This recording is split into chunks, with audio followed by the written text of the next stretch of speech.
I'm gonna hit go. Okay, Thank you. you're go. All right.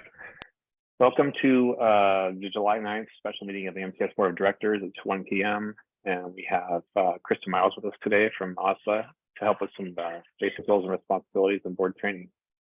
Thank you, Kristen, for being here. We had some updates to our agenda during the week, but I believe we're all set there. So I did not put in the agenda there to approve it, but I do need an approval of the agenda as sent out. So I'll make a motion to approve the agenda as sent out. Yeah, I'll second that. Thank you. All those in favor?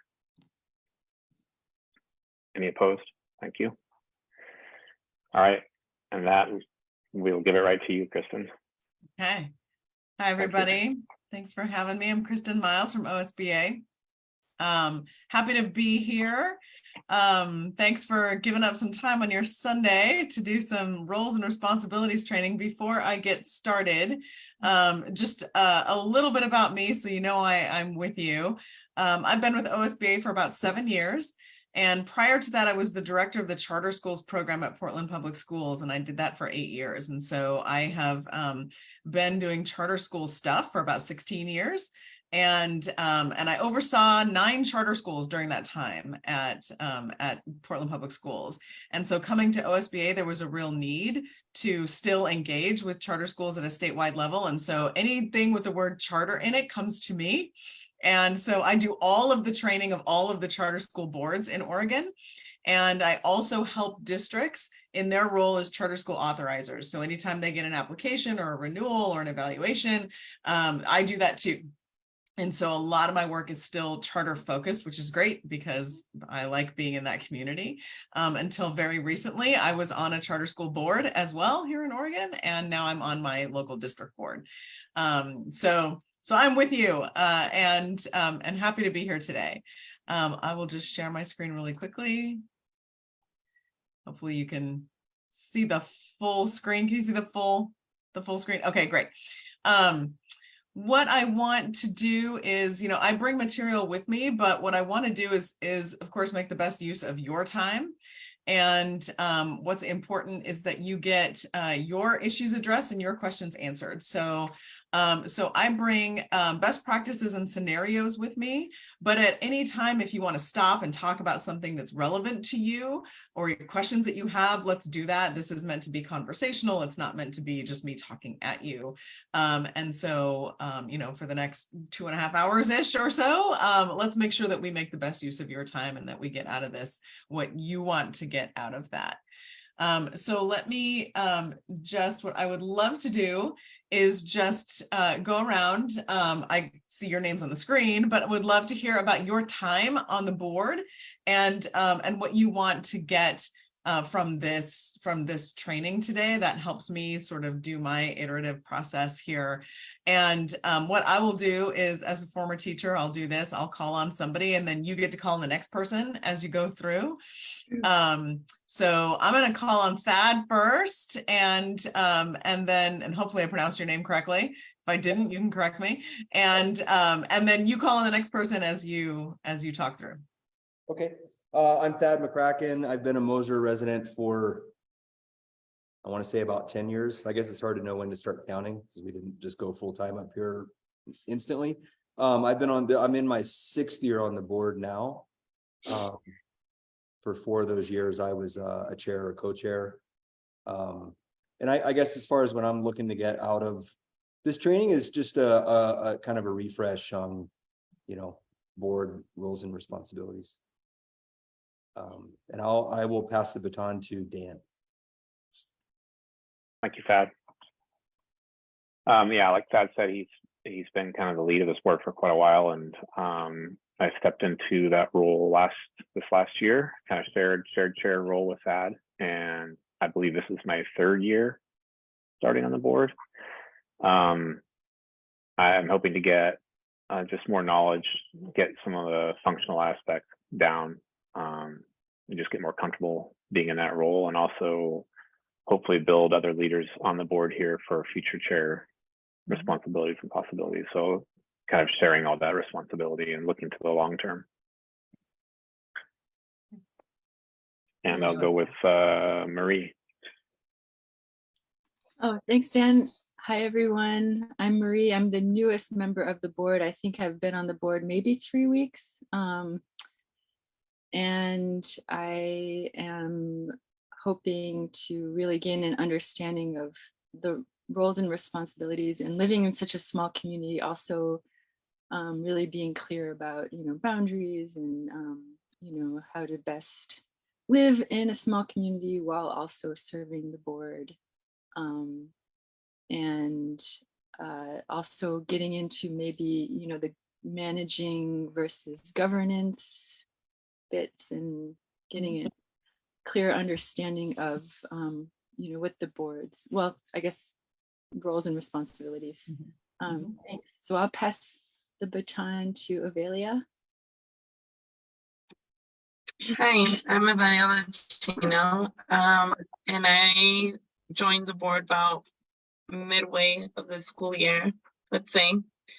And what I'm hoping to learn from this training is pretty much roles and responsibilities. I'm still pretty new, and so yeah. And I'll pass it to Julia. Thanks. My name's Julia. I've been on the board. I'm going into my second year on the board, and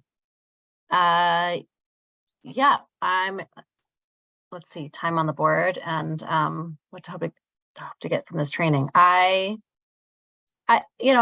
been learning a lot just by example from Thad and Dan, and for people more senior, and kind of reading our policies, but I would appreciate just feeling a bit more confident in my role on the board and kind of understanding the scope, especially as we're in a moment of transition with the school.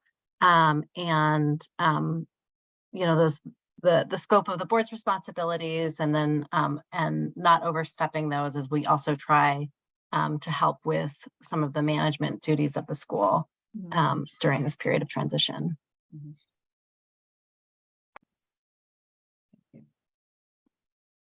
And is Robin Is participating with us?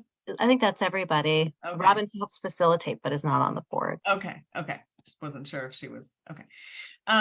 Thank you for all of that. What we are going to do today, so what I want to tell you is that all of the practices that I will bring to you are all steeped in research. So none of it is like, here's what Kristen thinks and what OSBA makes up and brings to you.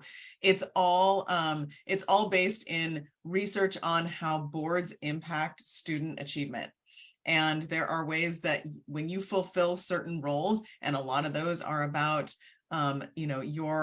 your relationship with each other, your relationship with the director, how you interact with the management, with governance, that kind of thing, like what, where your boundaries are, and how you think about students and student learning, that kind of thing, how you do your visioning, how you do your community engagement, those kinds of things.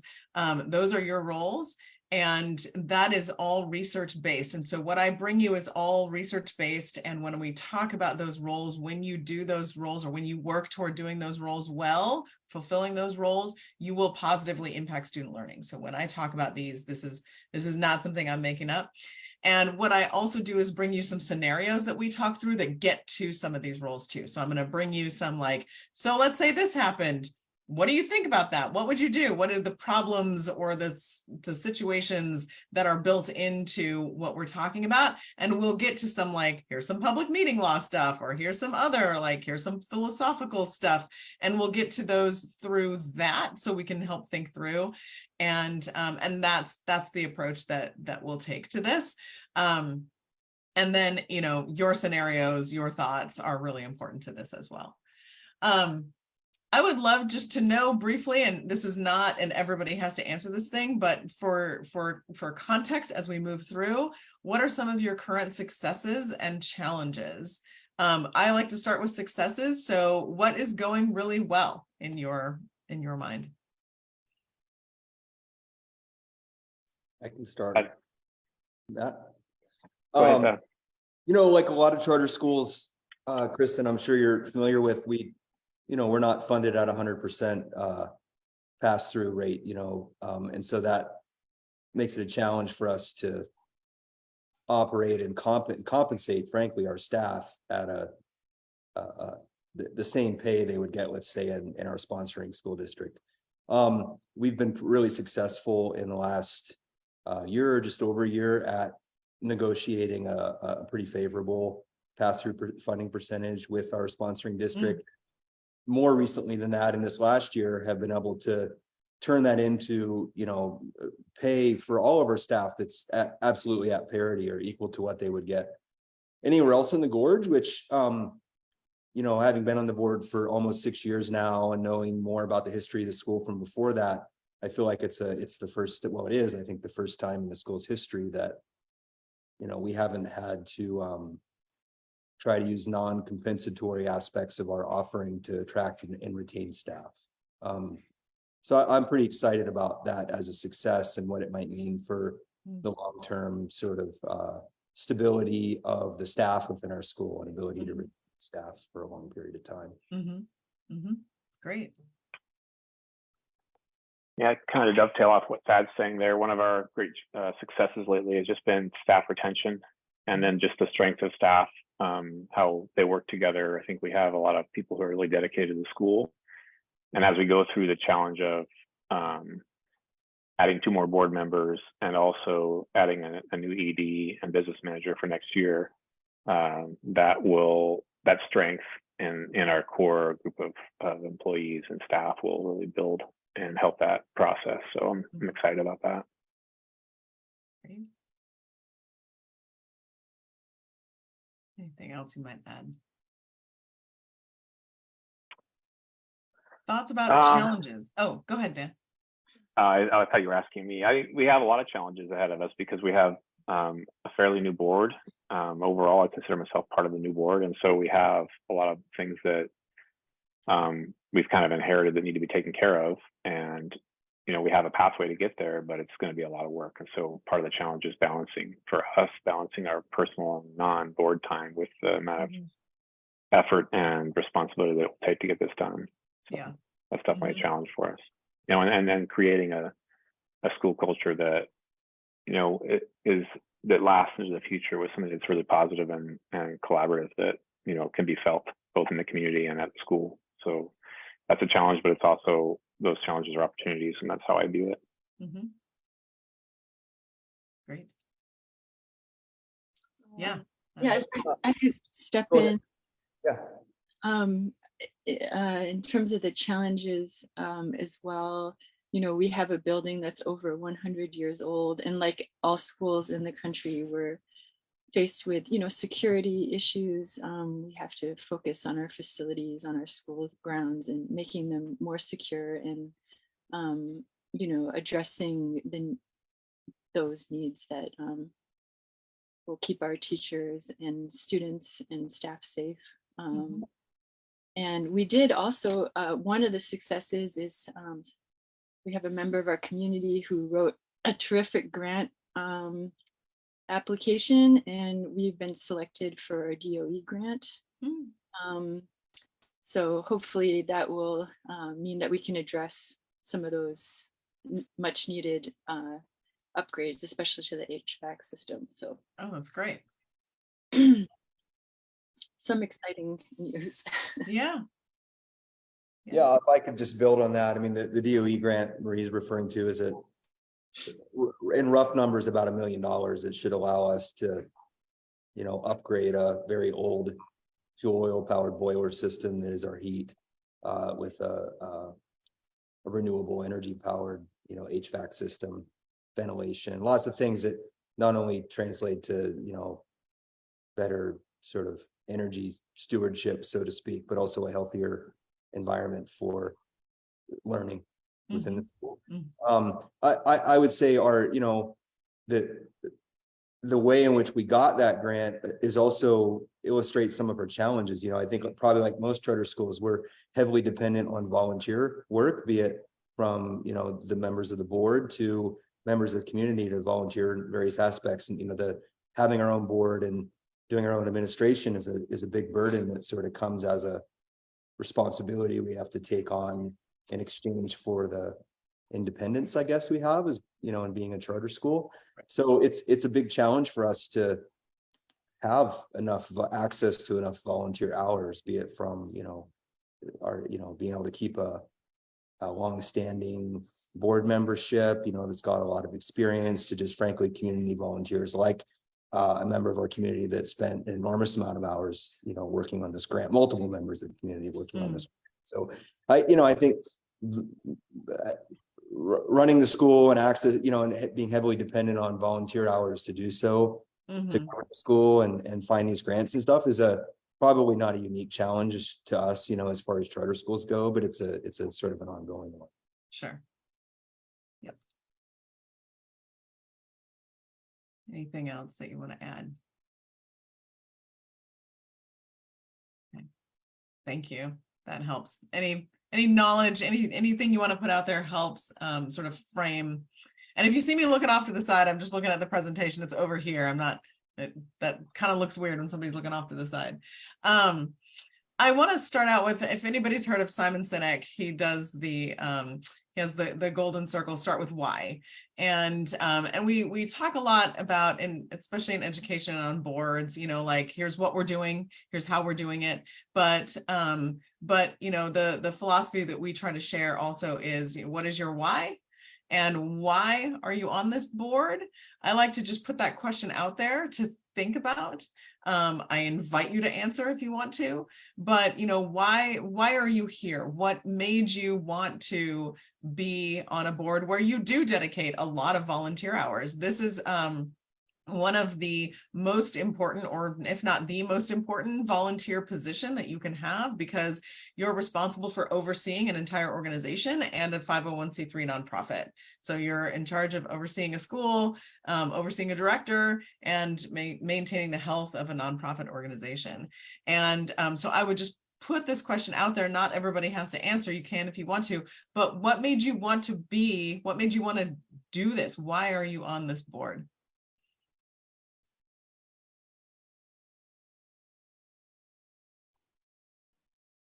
I'm happy to answer first, but I don't need to. Other people want to answer. When I was thinking about moving out here, actually after we bought our property and we were going to move out, I reached out to Thad and as the board chair at the time and just said, I want to be a part of this community. I have 3 young kids. I want to, help them, however I can, get the best education possible. And so for me, it's really focused on the end user, which is the children, and that's why I'm here. So, and I mean that the why, the how, and the what changes over time. The why stays the same for me, but the how and the what seems to be, seems to kind of ebb and flow as we, incur different challenges. But I'm always focused back on my kids and the kids in the community. Yeah. Thank you. Yeah, similar for me. I mean, we moved here and our kids started school at Mosier School about 7 years ago, and I joined the board a year later. Just I think mostly just to try to give back to the school and the community. I mean, Mosier's a really small town. The school is a centerpiece of the town. It's the biggest employer in the town. It's a really important part of the community, and it just felt like a way to give back. So many people in Mosier give to the community in different ways, some via the school and some via other means, but that's kind of why I joined. Thank you.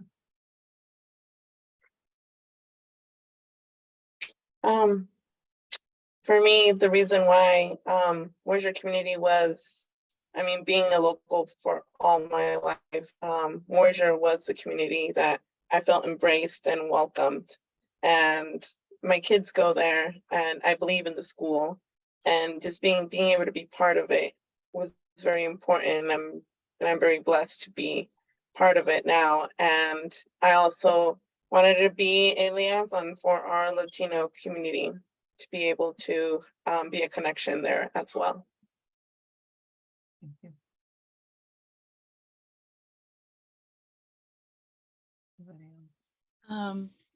I'll go ahead and share my bit. My daughter is in the Mosier Community School, and as everyone, as Thad mentioned, volunteering has been is vital to the school. And as a parent, you know, volunteered a few times, and just spending time with those kids that have now become my daughter's, you know, family. She's an only child.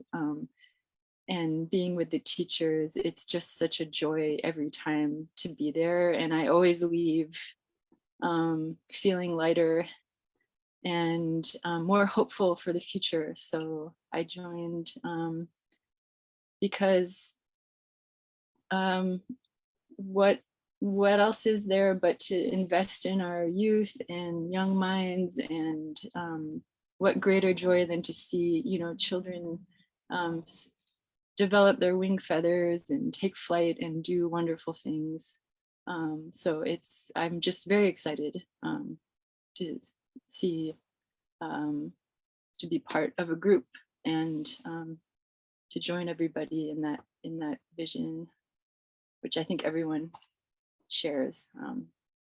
Anyways, I shouldn't speak for everyone, but I know everyone is a parent and, you know, loves just to see their children and other children thrive. So that's why I joined.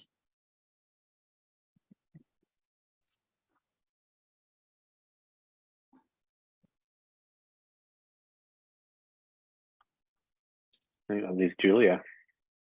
I'm very I'm a timekeeper, so cognizant of time, and your invitation that not everyone had to speak. But I'll just say I come from a long line of teachers and public school teachers, and I just feel very invested also in and grew up in a community similar in size to Mosier on the East Coast, and just see the school as playing a really central role in keeping us all together, bringing us all together, and yeah, you know, so it seems like just for the reasons that I said too, you know, just so central to our community. As far as I volunteer in many capacities. It's not the only board I serve on, and I also volunteer with foster kids and as a court-appointed special advocate. And I've seen my foster kids go to Mosier School and be really well treated, and just really appreciate the school.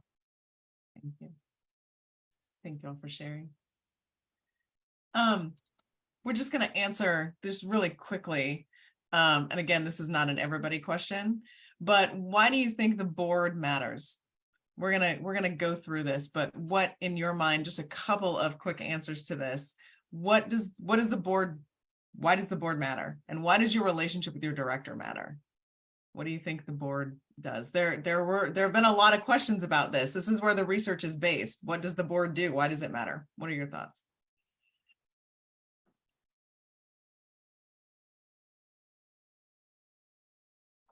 Seems like the board can help, this is just a guess, set a tone for the school and the school culture as well, that sort of the relationship that the board has with the director and the type of director that's selected could very easily be reflected back on the relationship the director has with the teacher, and then the teacher's interface with children, and just really sort of setting a culture, a collaborative culture, one that's got open communication, and that's also just addressing things that are most important to the community. Yep, absolutely. That's in a lot of the research that we're going to go through. Anything else? One more that you can think of. I was going to kind of say the same stuff Julia did. I wouldn't have said it as well as she did, but yeah, I don't have anything more to add. There's a lot of tone setting, a lot of modeling, a lot of visioning, right? And we will go through some of that stuff, but you do that, right? Like you sit on the top of the organization, and you hire somebody who's going to lead the school, and you evaluate that person. You do set the tone, you set the vision. I'm going to go through all the parts and pieces of those things. First, I'm going to go through a scenario, and I'm going to ask you to talk about this, and we're going to talk about what this is steeped in. So I'm going to read this, and you can read it too. During a recent board meeting, a board member rejected the proposed vision statement because it included the phrase "all means all." They indicated that it was impossible for each student to achieve at a high level. Many students do not have the support at home necessary for them to be successful, said the board member. It is an impossible goal and should not be approved by the board. What are your thoughts about that? I will also say that all of the scenarios in my presentation are real scenarios that we have seen. And so these are not made up. What are your thoughts about this, about the expectations there? Yeah, Dan. Well, just with, I mean, 3 children and see how they each learn differently and they have their own challenges. I think all kids approach things and learn at different rates. And so I think it's really hard to be able to put them into a box and say, oh, they're not going to be able to do this because of their background or because they have a hard home life. It takes kids sometimes longer to get to a certain point. And also there's different goals for different people. And not everyone has to have the exact same goal, but just achieving success and what success looks like is different for every kid. Mm-hmm. Mm-hmm. Yeah, that. Yeah, this is a fun one. I hope they're all this good. I hope so too.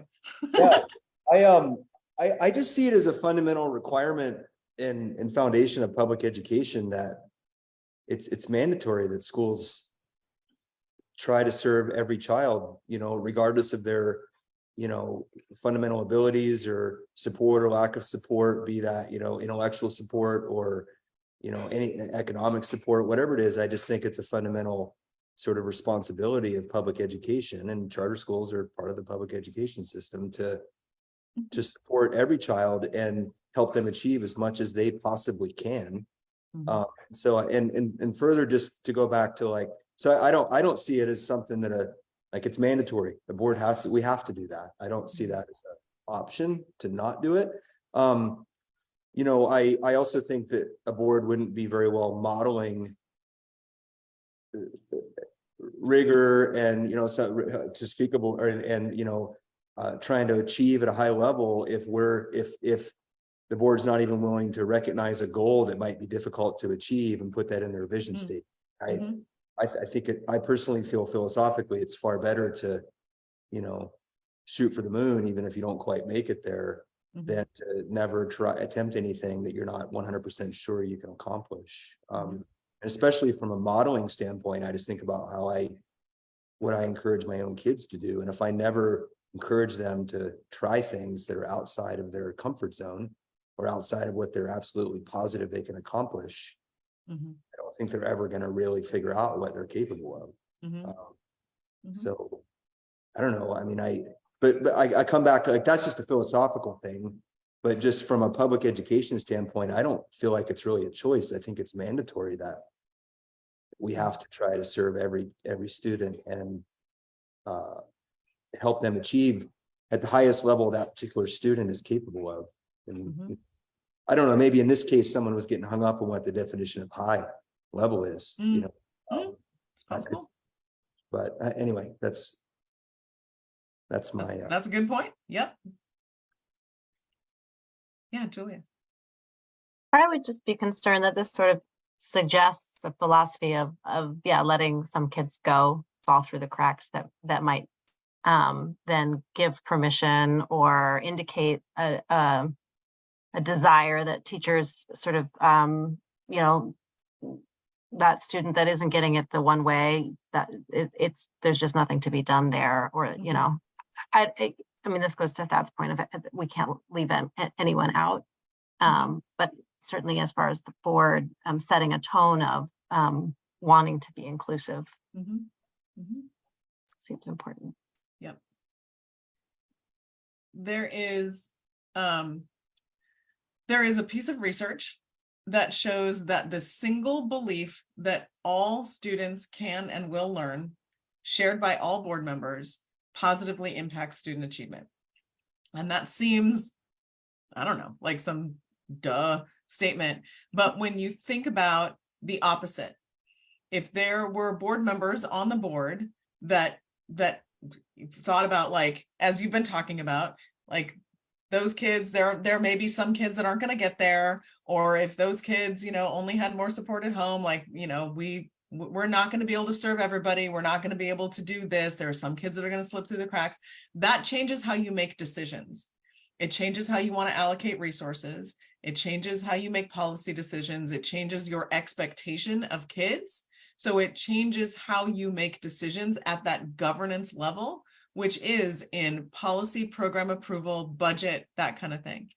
And if you have a majority of the board that doesn't necessarily expect things from kids that they can all achieve at a high level, whatever that definition of meeting your own potential is, then you're making different kinds of decisions than a board that expects that all kids can succeed at their highest potential.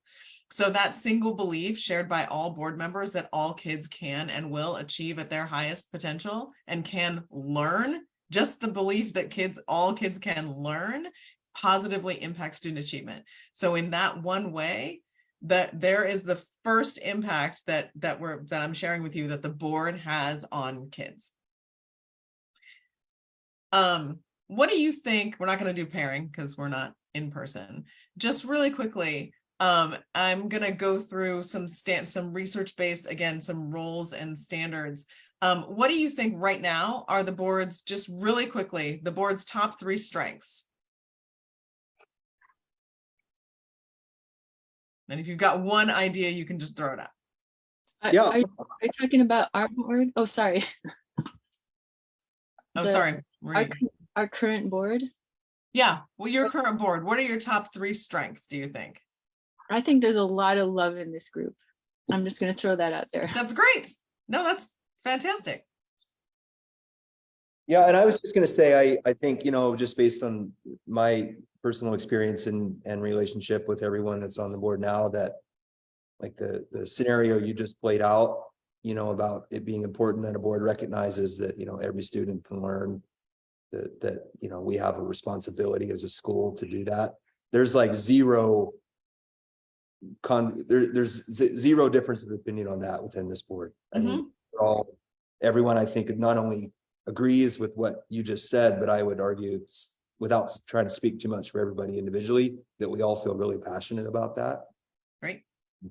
Awesome. Strong belief in kids. I consider that a really big strength. Yeah. Yep. One more. I mean, I'll throw it out there. There's so many things that I think are great strengths that we've been discussing, and especially the board that we are now. But also the financial aspect. I would say that's definitely a strength. Great. All right. Top 3 areas of growth that you would want to see. Something you'd like to improve. Just time on the board and familiarity with the roles and responsibilities as we discussed at the top. Sure. Yeah, collective experience and experience dealing with, just the sort of intricacies of public meeting law and, some of the just details that become important under certain types of situations, be it handling a complaint or, any number of things like that. Yeah. I've got a great scenario for all of those things too coming up. Dan, did you want to say something? Just, gain greater knowledge so that we're just more confident in how we do our meetings, at least for me, like that's personally, like just, that makes it look really easy. And it's, I know it's not. And so just gaining that, strength in that and just confidence to do it the way he's done it. Good, thank you. So I want to say that like all of this becomes the role of the board being what's really highlighted is effective partnerships, particularly with each other and with your director. And in an environment that, again, you reflect trust and respect, and that this all be about responsibility, accountability, and support. So there's sort of a give and take here. And we're going to talk about like, what does that mean? But really, there's a foundational expectation, and you're already talking about how you have a good relationship with each other. There's also a collaborative aspect that you share this accountability, respect, trust, and support with your director as well. And that collaboration helps underpin the roles that you play that support student learning. So I want to go into what these roles are and what the research, this is, I'm not going to go through this. It's just a little picture of, there have been 25 years, almost 30 years of good research that shows that boards do make a difference in student achievement. And the fundamental question was asked, do boards matter? Because it was thought for a long period of time that boards just kind of sit on the top, they make some decisions. Really, the only thing that mattered was teachers in the classroom. Of course, we know also from research that teachers have the greatest impact on kids, but boards who do help set the tone and set the vision of the school make a huge difference in student outcomes. And that's some of the research. So here are the roles, and I'm going to go through, there are 12 big roles that are steeped in research. And this is brought to us by a very prominent researcher in boards named Tom Alsbury. And this is not like a meta study or anything like that, but this comes out of almost 30 years of research. And I'm going to go through each of these and talk about these roles, if fulfilled well, or if you're working toward them. Not everything has to be perfect. You're going to be a good board member and you're going to measurably impact student outcomes. And the first one, a really big thing that you do is do vision directed planning. So what is your vision for your students?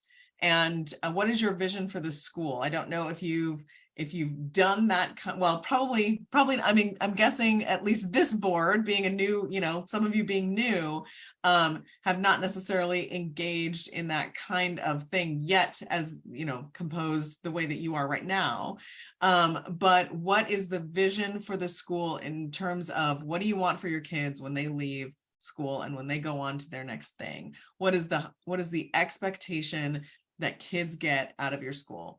And then using that as a foundation for how you allocate funds, how you adopt program, how you adopt policy and everything else, how you get there is really important. So having a strong vision that you can build on for the school is one of the first things and one of the most important things that you do, because everything else is really built on top of that.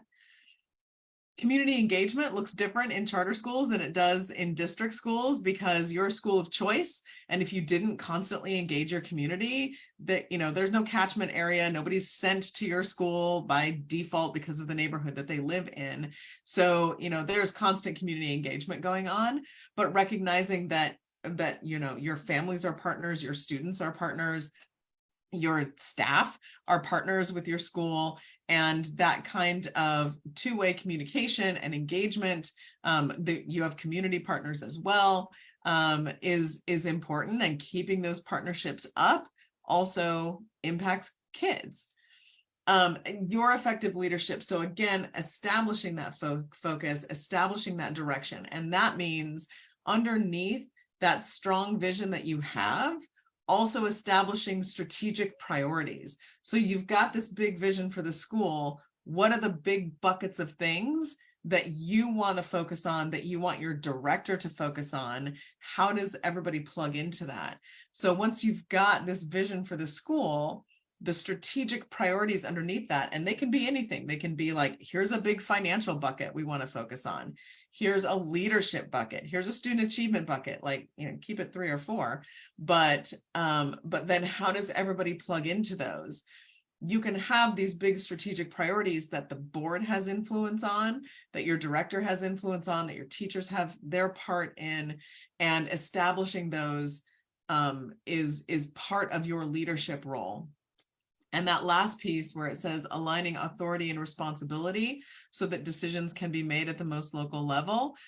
One of the things that means, one of the most important things that means, is ensuring that your director has enough autonomy that they can then delegate authority, that they can do their management job, and that you as a board can pull back into a policy board, into a governance board, where you are really looking at that upper level governance, where you are adopting a budget and not like, looking at everyday line items, where you are adopting policy, where you are not in the weeds of the daily management of the school, where you are on top of all of that and overseeing your director not in the daily management of the school.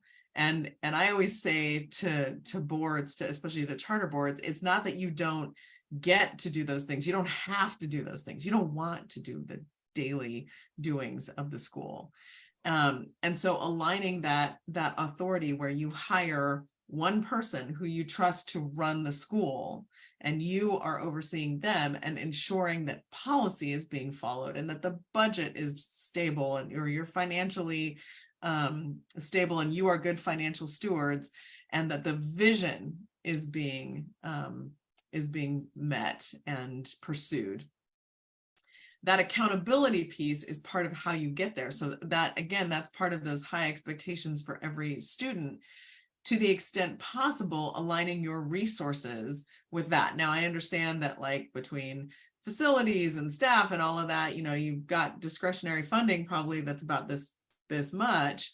But when you set goals for the year, or when you've looked at your strategic priorities and said, this is what we want to do for this year, doing that prior to adopting a budget allows you to then say, here's where we want to invest this year, so that you can better invest whatever discretionary funding you have in, whether it is adopting a new curriculum or providing professional development, or whatever it is that you want to do, that you can align your resources with your overall goals for the school, and then holding accountable. So for instance, I do a lot of strategic planning and this kind of visioning, particularly with charter schools.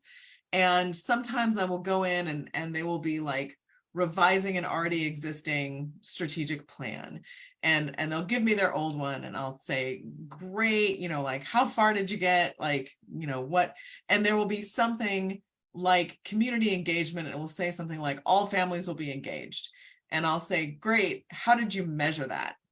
And there will have been no way to measure community engagement. And so how do you hold a system accountable when something is not measurable? And so having a way to check in on how you're pursuing your strategic goals is really important. And so working into, if you're looking ahead, if you're able to look into the future and say, here's where we want to go and here's what we want to do, then having along the way checkpoints to say, this is the kind of information that we need to know where we're going, and to know what goals we're meeting, and where we need to, circle back and maybe do some course correction, is really important. Any questions on these so far, or thoughts?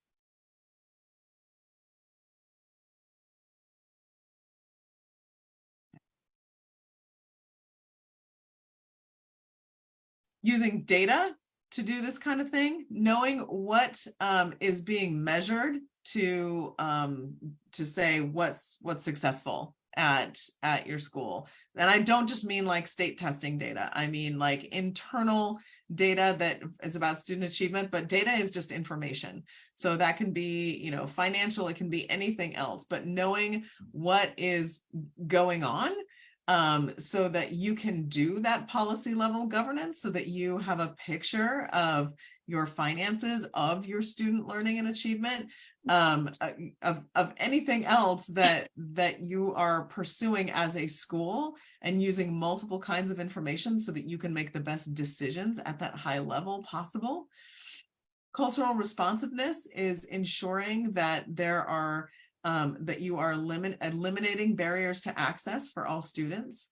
So ensuring that there is a welcoming and inclusive environment at your school, so that all kids feel, so that all means all, like we discussed, so all kids can feel seen and heard.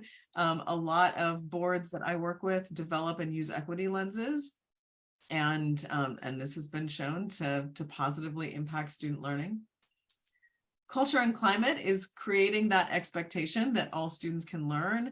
It's also about supporting policies that create that safe learning environment, but it's also about how you model professional relationships. So you were talking in the beginning about modeling for staff and modeling for others, and that is definitely part of this. You do that. You set the tone for the rest of the school. And then being a learning organization, meaning that you are self-reflective, that you do your own professional development, and that leadership exists from where you recognize that leadership can exist from wherever you sit, and encouraging professional development and renewal and innovation across the whole organization. Systems thinking, part of this is about recognizing if there is a problem in one area, you're not just moving it to another. Making decisions that impact the entire organization and recognizing that a problem in one area impacts the entire organization. So it's also about leveraging other systems to aid your own. So if you've got community partners, if you've got partners in other schools statewide that you work with, or anytime you can leverage resources from somebody else so that you're not reinventing the wheel, that's good for your school, that's good for kids. Innovation and creativity is about thinking about problems in new ways. And the example that I always use is, in my experience, boards and schools never got more creative than they did when we were shut down for COVID. Everybody had to govern differently. Everybody had to educate differently. And we learned that we could really think about things in new ways and solve problems in new ways. And so that kind of ability to pivot can be used in looking at old problems in new ways. And that kind of thinking, I hate the term out of the box, but can really be good for your system. And then your conduct with each other, your ethics, your relationship with your director, all of those are really important. A lot of what we're going to talk about in our scenarios is going to be about this thing, about your roles and responsibility. I mean, all of these are your roles and responsibilities, what we're talking about right now. And we're going to do a little deeper dive into some public meeting law and stuff. And then your budgeting and financial accountability, which again, I find different for charter schools because you are much closer to the action than district boards are. And because you are the board of a nonprofit organization, you are much more likely to pay a little closer attention to that and ensure that you're financially stable at all times. And you probably have a little more knowledge of your financial standing than any district board member has individually at any time, just because you're that much closer to that. So again, all of these, working toward these, are indicators of good stewardship of your school and being that good board member and positively impacting students. Any thoughts on any of that or questions?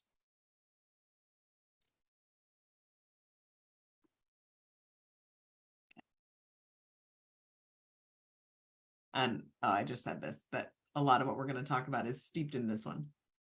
Okay, I'm going to give you a scenario, and there's a bunch of layers to this. So a board member posts a question on Facebook asking for input on the high school math teacher's behavior and action. She states that her daughter is upset because of the way the teacher runs her classroom, and she wants to know if others are having the same concerns. She makes herself available for questions by text, email, and social media. She goes to the director and shows them the concerns, wanting something to immediately change. She also emails other board members for their input.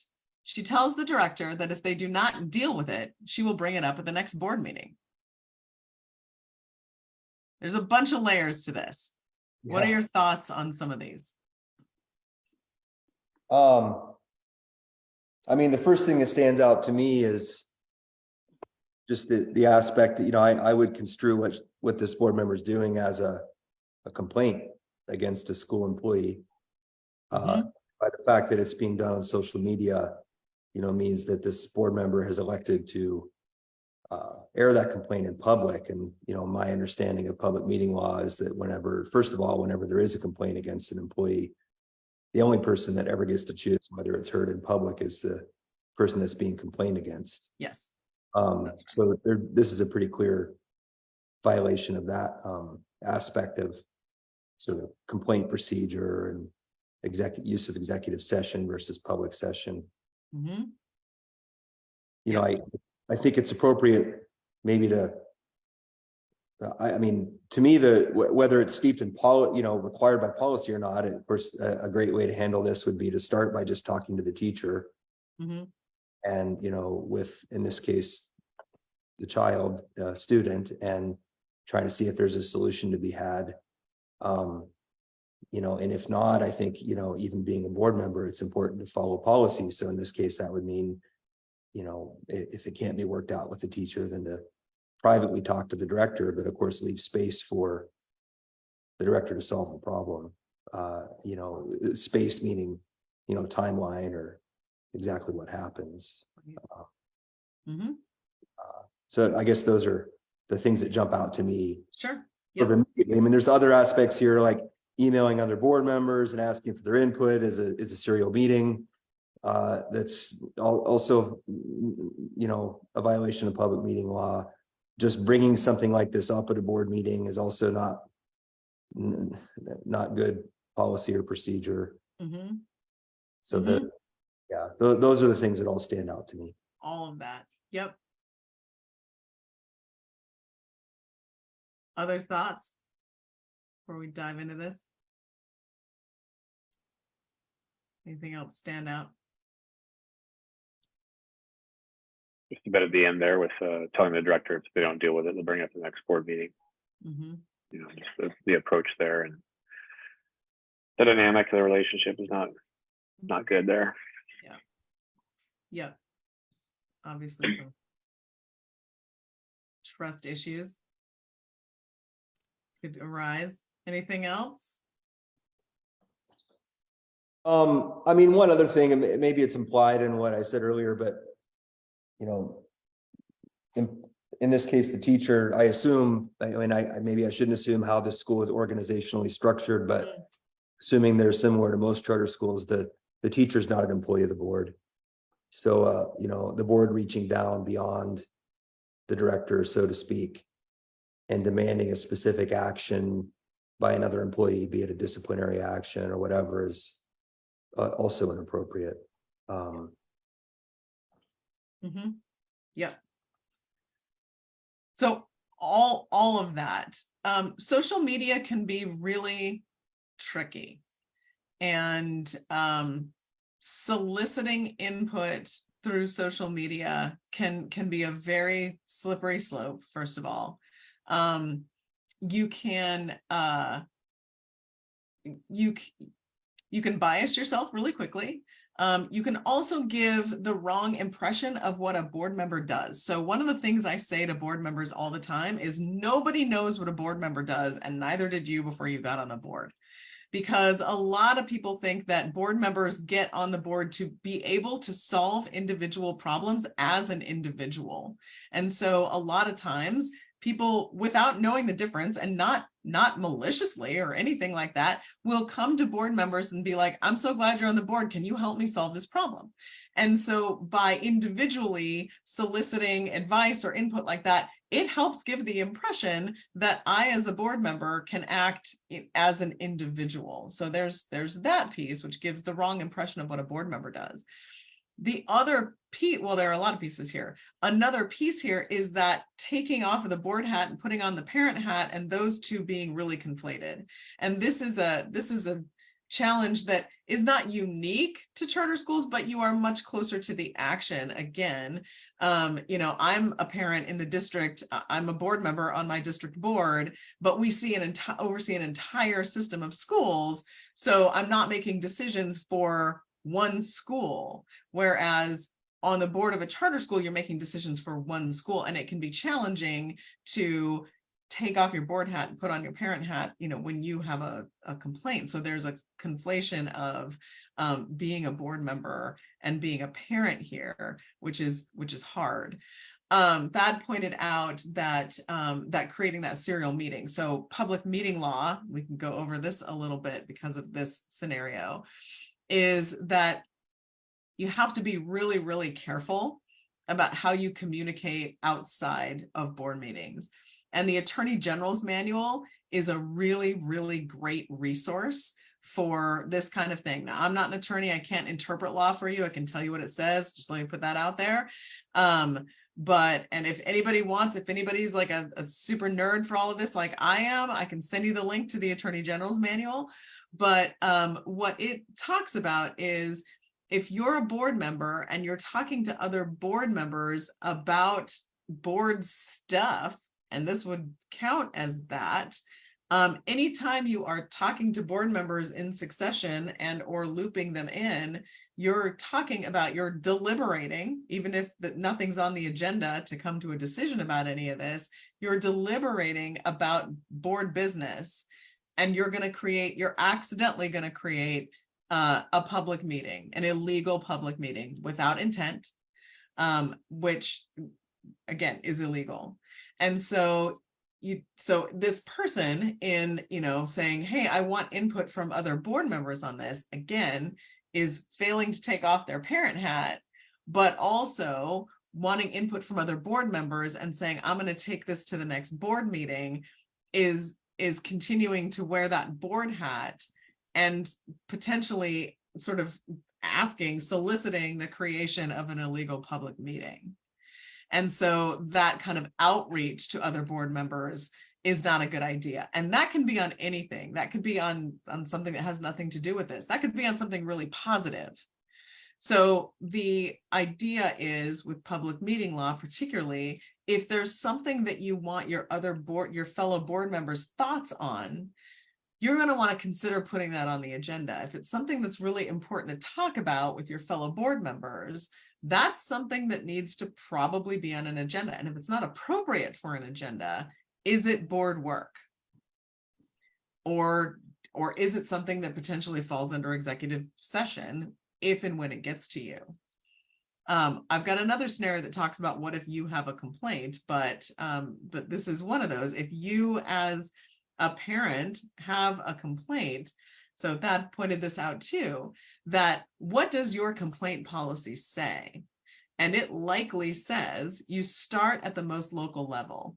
The board is the last stop, not the first. So you talk to that, teacher first. If you don't get resolution there, probably the next step is the director. And there's a process there for that person to be able to solve that problem.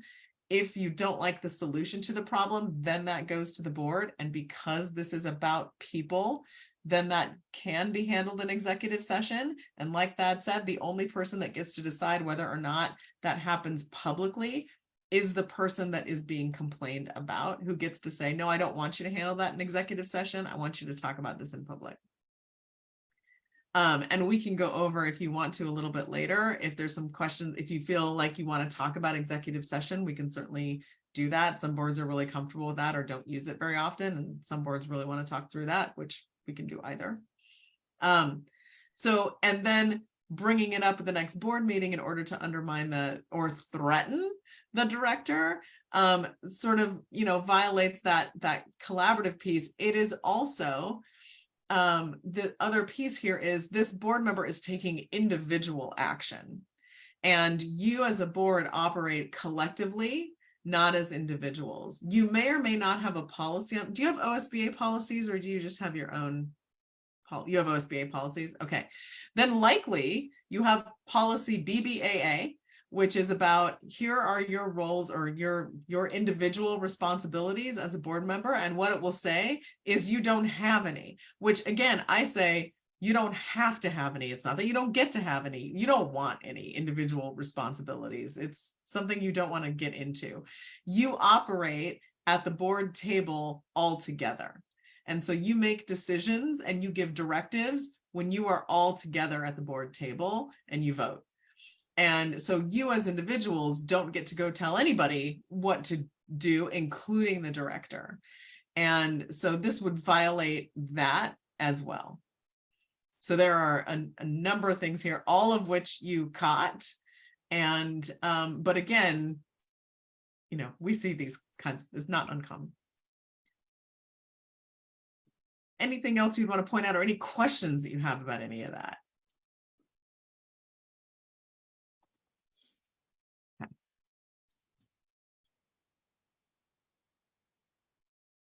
So what about this one? We're going to talk a little bit more about what if you have a complaint. An upset staff member who's also a parent, so a staff member at this point, approaches you at the grocery store and asks if you can please help them with a complaint about their child's teacher. Okay, so a staff member is also a parent. Their student's teacher has been assessing or grading them punitively, and the staff member believes it's retaliation for a tough parent-teacher conference from earlier in the year. They mentioned they've been trying to connect with the teacher, and they've been unsuccessful, and now they fear retaliation in their own job. What do you as a board member do in this situation? You're the recipient of a complaint. We'll answer that first. So you're receiving a complaint from a teacher who's also a parent. Yeah, Dan. Make sure it follows policy and then direct them to, like we have a complaint policy online, so they can look on the school website and see that things are following the policy, and let them know kind of the bounds of what we can and can't do and where we operate as a board. Mm-hmm. And there's a lot there where they may feel that they may not have that. They're a staff member who may not have a good relationship with that teacher, the student's teacher, but maybe say, have you had a meeting with the teacher? And have you followed the policy? And then if not, follow the policy, and that will next take you up to the ED, with your complaint. So I think that they have to just trust the process, because things may happen punitively, but that becomes a different issue later on. They have to follow the complaint process and follow it through. Yeah. Mm-hmm. That. Yeah, I would do similar. I think I would probably, one doesn't have to think very hard to think of variations on this theme where it might be appropriate or efficient to understand enough to direct this person to the proper policy. So we have our, like for instance, we have our generic public complaint policy, and then we have other complaint policies that are much more specific if one is alleging mistreatment based on discrimination, let's say, racial discrimination. We have very specific policies for that have much different requirements in terms of how the policy is handled, the timeline in which it's handled.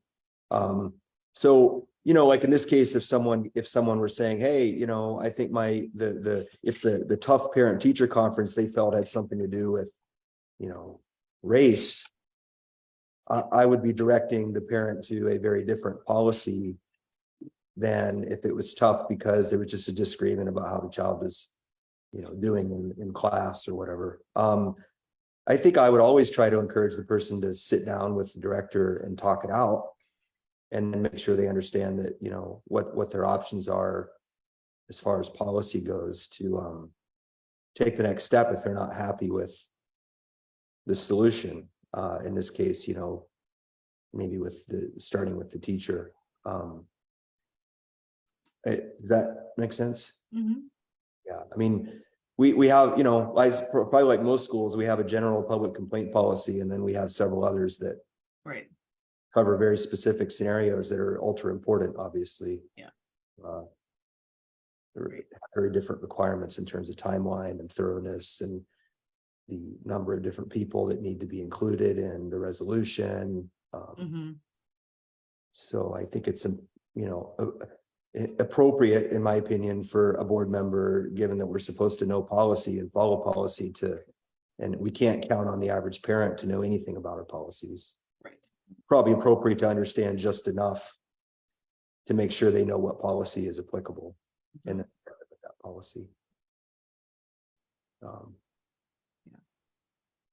To your second question, if I had a complaint, as a board member, I would use the procedure just like I would if I was a parent. And then of course, if that resulted in a need to have an executive session or take board action, there's the obvious need to recuse oneself from voting. And that can be tricky because best practice and what we recommend obviously says that's right. That's what you do.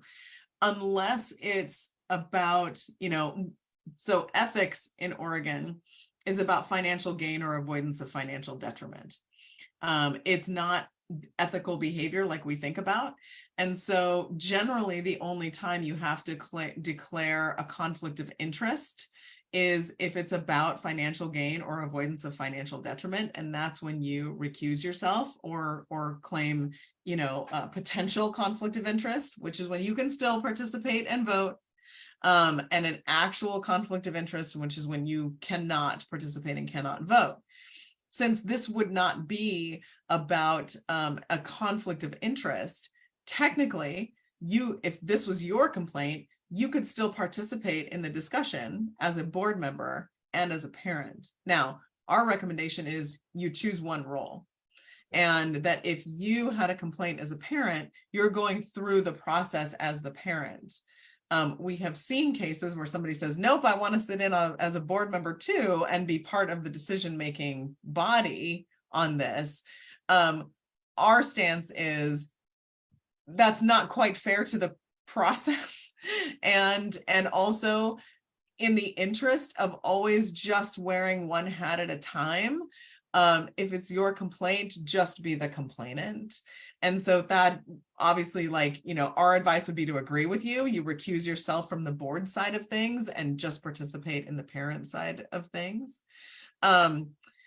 We would also agree that it's really important to understand particularly certain policies as a board member. And I don't know what your onboarding process looks like, but if you've got OSBA policies, my recommendation always first is to read your B section policies, which are always about your board. They're not named that because they're about board, but the B section policies are your rules for yourself. And they're all board related. And then policy KL is your general complaint policy. Know that one as well. The rest of them are great, really important. Read through those, be a policy wonk. But if you are orienting yourself first, read B section and then policy KL. And as has already been mentioned here, ensure that you've got the resources so that folks know how to find or that you can direct them to policy KL, which may come up. Now, I talked to some charter schools that are like, nobody comes to me with complaints. That just doesn't happen here. And then I talked to some charter schools that are like, I'm constantly people just come to me to solve their problems, not complaints necessarily, but people come to me to solve their problems and I have to redirect them all the time. And sometimes it's just a matter of needing to be heard. Sometimes people don't actually want to go through the process, but having something, in your head or in your back pocket to say, if you are wanting to pursue something, here's how to direct, here's the process you would want to go through is great. The other thing that you may want to do is just, if you're hearing stuff out there, is give your director just a heads up that, somebody came to you with a complaint or somebody came to you with an issue. Before they hear about it, before your director hears about it, you're just wanting to give them a heads up. You're not asking them to solve it in a particular way. You're not directing them in any way, but you're giving them a heads up that you heard something in case it gets to them. And that's always a good idea. I don't want to speak for anybody, but usually that person wants to know. Other thoughts or questions about this one? Okay.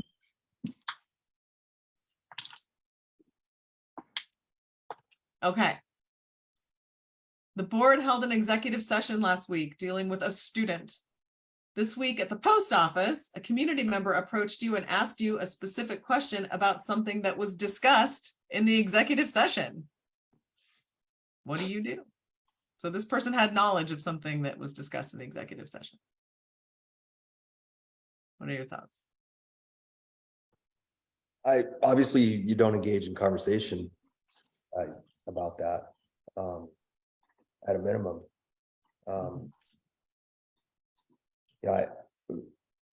In my time on the board, we've never had to deal with a situation where we had to investigate, any board members sharing executive session privilege content. That's something I honestly hope I never have to have experience with. Right. So I'm honestly I wouldn't even know even as a past board chair, I wouldn't even know exactly how to handle that if I'd have to go read up on it. But you know, those situations can be hard because sometimes there is stuff discussion executive session, but it's also a very small community, and not necessarily people know things not necessarily because they found out what was said in executive session, but just because it's a small town, right? So it can be really hard to discern what's technically executive session privilege versus is just for right or wrong found its way into the community. But I mean, it's never a bad tactic, in my opinion, to just, as a board member, to just not engage on, if there's even a doubt, even a possibility that, you know, you'd be sharing something that was privileged to exec session. Right. Yeah, Marie. Yeah, I wonder if you have a good elevator pitch for that kind of scenario, seeing as we do live in a small community. Is, you know, sometimes when people voice their concerns, you also hear maybe a certain scenario that they've developed about a certain situation. So how do you also maybe de-escalate or help, you know, let people know that you cannot discuss certain information, and also I don't know how to best verbalize what I'm trying to say, but if there's something about their opinion or thoughts on a certain situation that seem like it might be harmful to whoever is involved in that, you know, in this case, that student, are there things that have been found in research that can be helpful to say to, you know, someone like that who might be, you know, maybe very loudly expressing their thoughts, you know, that might be harmful. Sure. Let me think through like the layers of that. So I think, you know, first and foremost, some people, I mean, I think it's okay to listen, first of all, because you do want to get whatever the many levels of detail there are in what somebody is sharing. In order to know how to respond to that, it's important to know what is being said. So I think it's okay to listen without validating or without confirming. And that can be hard. And I've discussed this with many boards, like, well, how do I do that, you know, without being like, yeah. And that can feel like a lot of times we do that when we're trying to actively listen or being engaged while listening, be like, and that can feel very validating. And I think it's important, particularly when somebody's talking to you about something they're not necessarily supposed to know or is wrong, and you're gathering information, knowing that you're either going to say, I can't talk about that, or you're maybe needing to correct it, to ensure that you're not validating, but you're saying, but you're, you know, just listening, and, you know, I understand, I hear your frustration, I hear, instead of looking like you're tacitly agreeing. And so I think it's okay to hear what the other person is saying, to let them finish, to let them, you know, say whatever they're going to say. Most people don't understand what executive session means, or that it's legally binding.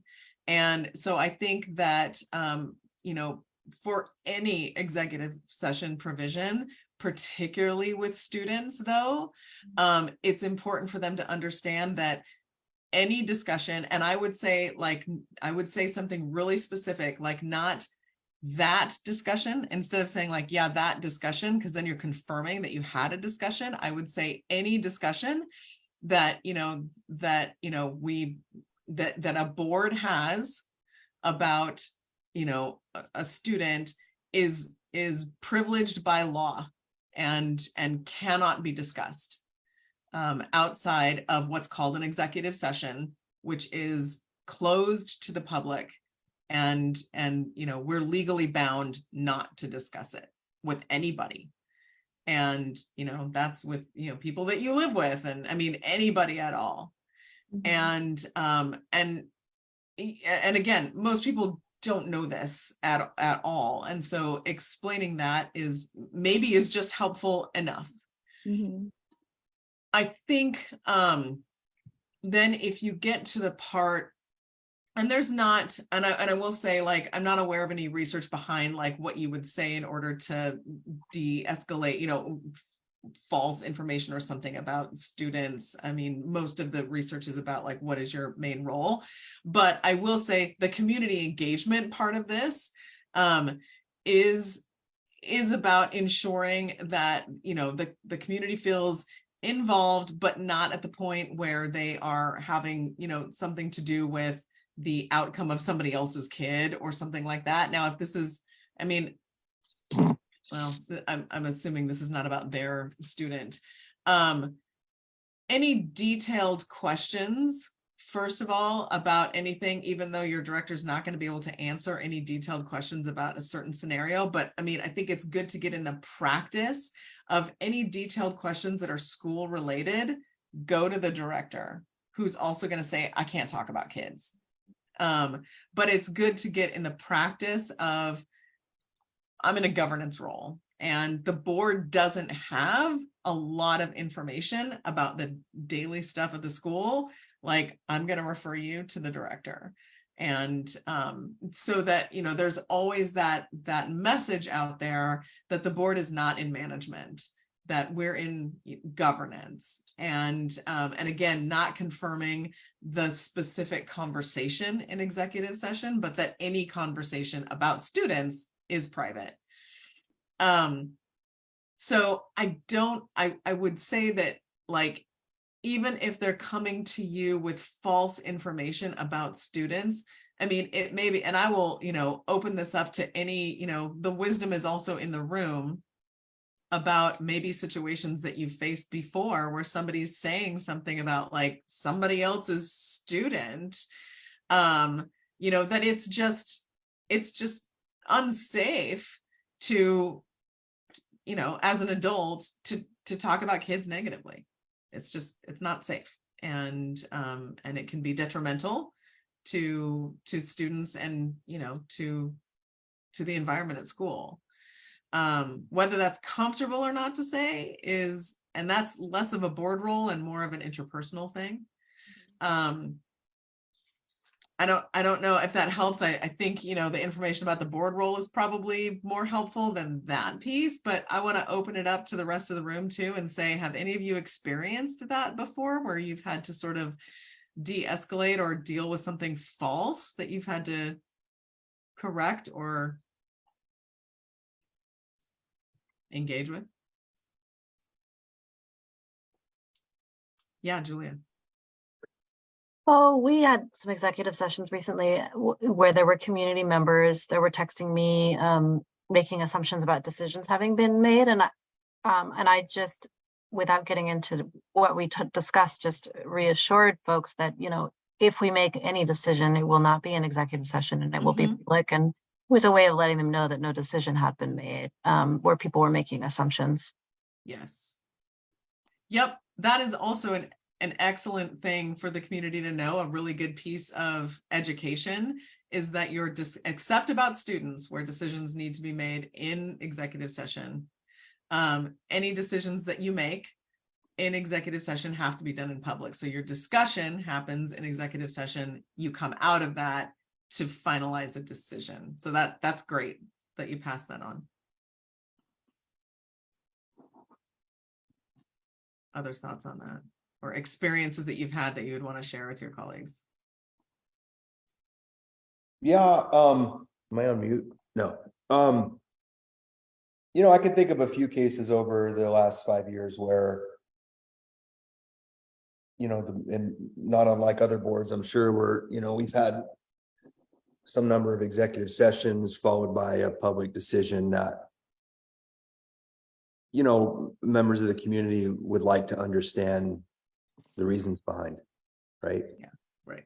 And that's a tough spot because, you know, especially in a small community, you know, there's a desire to want to explain why, you know, the board had to go the direction they went with a certain decision. And of course, that's impossible sometimes to do. Mhm. So that's in my experience, has been one of probably the single most challenging aspect of being a board member. And sometimes there can be years go by where that's never a challenge. Yes. Something happens and there is that challenge. That's a tough one. And it's one in which I guess, I've just come to the conclusion that it's where the trust and relationship between the community and the board are most important, obviously. Mm-hmm. Mm-hmm. Yep. Really good point. Does anybody have questions about the reasons you can go into executive session, or when it can be used, when it can't? Anything that you want to go through there? Yeah, I wouldn't mind a brief run through. I think the Sure. other members of the board are familiar Yeah. with the executive sessions. I No, don't. I'm happy to. Yeah. So there's a number, there are 10 reasons that there are a number of reasons, and some of them have nothing to do with education. So there are 10 reasons that you can go through or go into executive session, and you may have a policy that outlines these, but some of the most common are if you meet certain criteria, you can hire your executive director and do part of those processes like interviews and other kinds of discussions in executive session. You have to meet certain criteria and go through certain public processes in order to use executive session for part of it. And that's in the Attorney General's manual, where it says like you have to adopt, policies, procedures, qualities, qualifications, all of those things in public, and then you can use executive session for other things. So part of that can be done in executive session. Evaluating your director can be done in executive session, which is great because that allows for really good and candid discussion. There are 2 provisions having to do with students. One's about expulsion and one's about anything to do with student records. Those 2 things have to happen in executive session unless the parent says, no, we'll do this in public. That almost never happens. And any decisions about students are made in executive session in that case. All other, as we've been talking about, all other decisions that are a result of executive session, you come out of that to make those decisions. If you're talking about property or doing real property transactions, you can meet with the person designated to do your real property stuff in executive session, because you don't want to be discussing, here's our absolute lowest bid, in public. If you're meeting with your attorney to discuss litigation or litigation that's likely to be filed, you can do that in executive session. If you are going over records or documents that are not subject to public disclosure, and that can also be with an attorney. It can sometimes be executive session minutes where you can't just hand those out because they are privileged. But a lot of times it's to meet with an attorney to go over attorney-client privilege stuff. You can do that in executive session. You can, you can talk about a safety plan in executive session. That can be student related. It can also, a lot of times that's student related, but other times it's about school. I mean, you're going to have safety plans that are like, here's how to exit the building, but you also don't want to be necessarily talking about big vulnerable areas of your building in public. And so before you release your safety plan, you would do that, part of that in executive session. And I'm trying to think of the other 2 things. They are less common. What are the other 2 things? They're not popping to mind. I'll think of them before we leave. I also have a handout that I can send you. It's a roles and responsibilities handbook that is meant to be like a resource manual for things that you would look up anyway. So stuff about executive session provisions, ethics laws, gift limits, like that kind of thing that you would normally look up, that I can send you after today's session if you want that, which is just a resource that will have all of that in it. Let me write that down. Yeah, and Maria, I think all the the reasons that we can go into executive session are expressly spelled out in our bylaws. Mm, They're just a copy of what you can find on the Oregon State Attorney General's website as well. I mean, I think even a Google search of just like Oregon State executive session will get you to a list of all the specific reasons and their associated ORS codes pretty easily.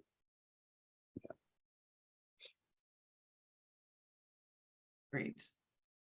Okay. We will move on. Okay. Here's one. A board member, one of you, received several telephone calls from people in the community complaining because the director has non-renewed a well-liked teacher. The board member is also familiar with this teacher and believes they've done a good job. The board member indicates to community members that they will personally investigate the situation. While discussing the issue with the director, the board member requests to see all the data relevant to the dismissal. The director denies the request and the board member replies, "I'll personally see that your upcoming performance review reflects your insubordination." Multi-layered. What do you think?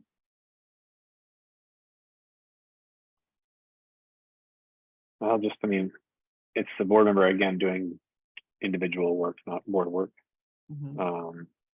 To start off, instead of redirecting the community member to have that discussion with the director, and if that doesn't turn to be fruitful for them, then file a complaint, or whatever path they want to go down. But you know, a lot of this is just, again, not good relations, and then individual action, and then threats based off individual action. So I mean, there's nothing good about any of that. Nothing above board.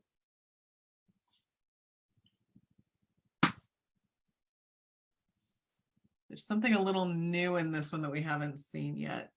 Yeah, I mean, obviously, a board member saying they'll personally try to affect some kind of an outcome or take an action is inappropriate. So just that last sentence there, Mhm. asking for personal data, depending on what that data is, could potentially violate some privacy laws. You know, with that said, I guess it maybe, I don't know if this scenario goes this direction very often, Kristen, but I would be curious to hear your thoughts on, you know, if let's say there's an underlying sort of concern behind this scenario about director staff relationships and whether, Mhm. you know, it does feel to me, not so much digging into the details of one incident or wanting to get involved in one incident, but that there is a board role to play in terms of, you know, trying to maintain a culture and promote a culture within the school of, you know, trying to make sure an unhealthy culture that might see staff being non-renewed for inappropriate reasons doesn't exist. So, you know, and the things that come to mind for me that would be appropriate board steps to take there would be things like instituting a formalized exit interview process for any staff member that leaves the school. You know, so that if the board in the future is trying to look at staff retention or why do people leave, you know, employees leave, what sort of, now obviously the way that is done has to be objective, and, you know, surveys can be really useful or not useful depending on how they're written and delivered. But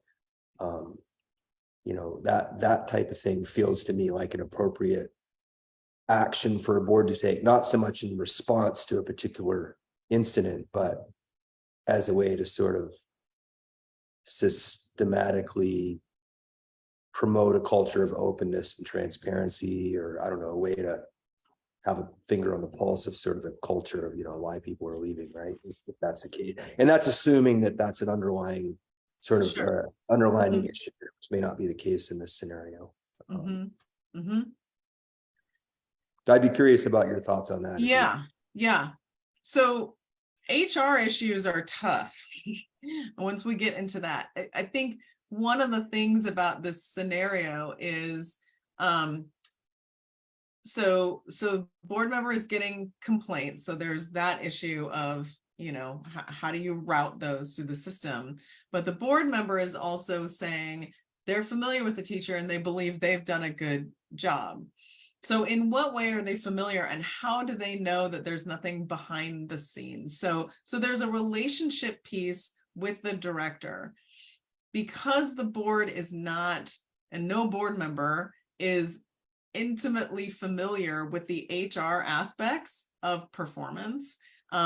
That may be that, their student is in that classroom, or they're just, just sort of ambiently familiar with this teacher, doesn't mean that they don't know, or that doesn't mean that they know that there's not something else performance related going on, and they do not have access to that information, nor can they get those personnel files. So nobody has access to personnel files until and unless, the teacher who's non-renewed can certainly appeal that termination, and that can come up to the board, and that's when the board would have that kind of information and would become involved in that situation. And that, and so there's that piece there. If that teacher chose to complain about that, to take that to the board, then there's going to be a decision made by the board as to whether or not, the director followed policies, whether or not that was, justified in order to do that kind of thing.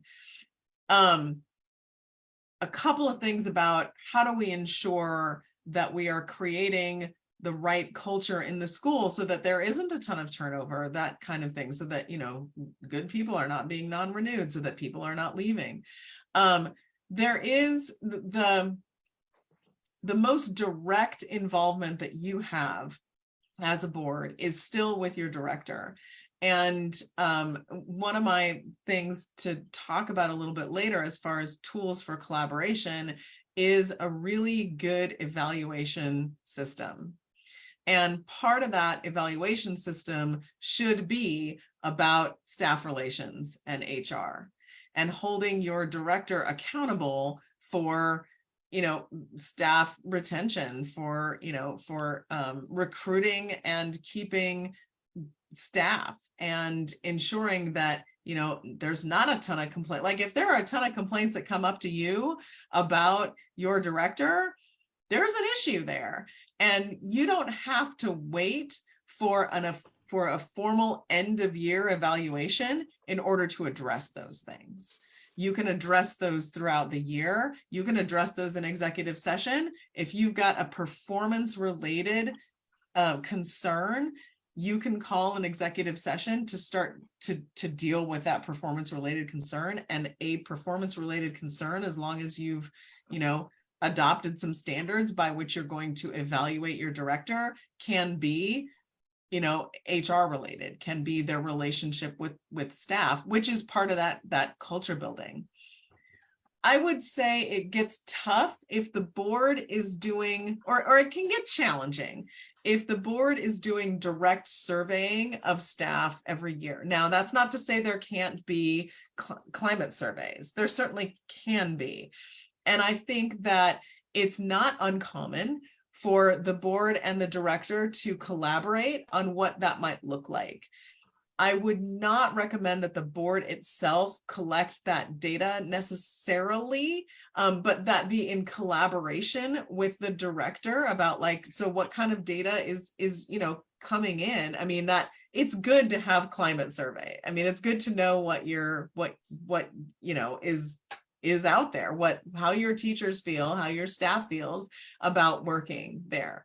It is important, as you know, to craft your questions carefully, and you don't want to necessarily solicit complaints, through that process. Make sure that everyone understands like why you're doing this kind of thing.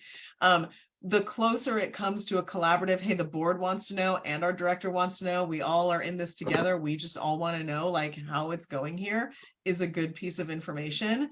And doing that, with the director is good. Another thing you can do as part of, and we do this a lot, as part of your director evaluation process, We have, now it doesn't mean that we have to do this for you, but we have what's called a targeted feedback survey, which is a set of questions. So I've got, and I can share this with you. This is a free resource, a charter school director evaluation handbook that has a set of standards that are as close to nationally normed as possible. And we've got a survey that is aligned with those standards, that is part of the evaluation process.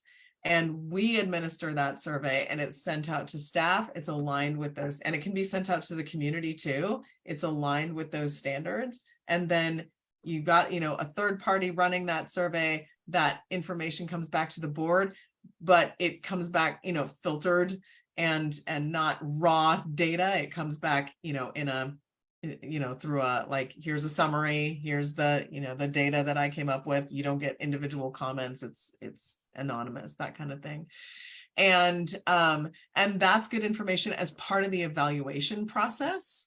Again, not to say you can't do that at some point throughout the year.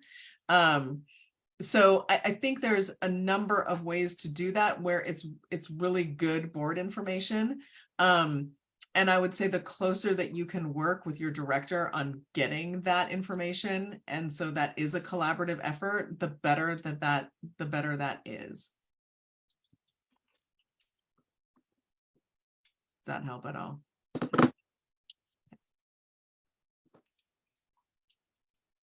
And again, as you pointed out, like, this is, your upcoming performance review reflects your insubordination. I mean, you can't personally see that reflects that. Now, can somebody take their thoughts and opinions into the evaluation?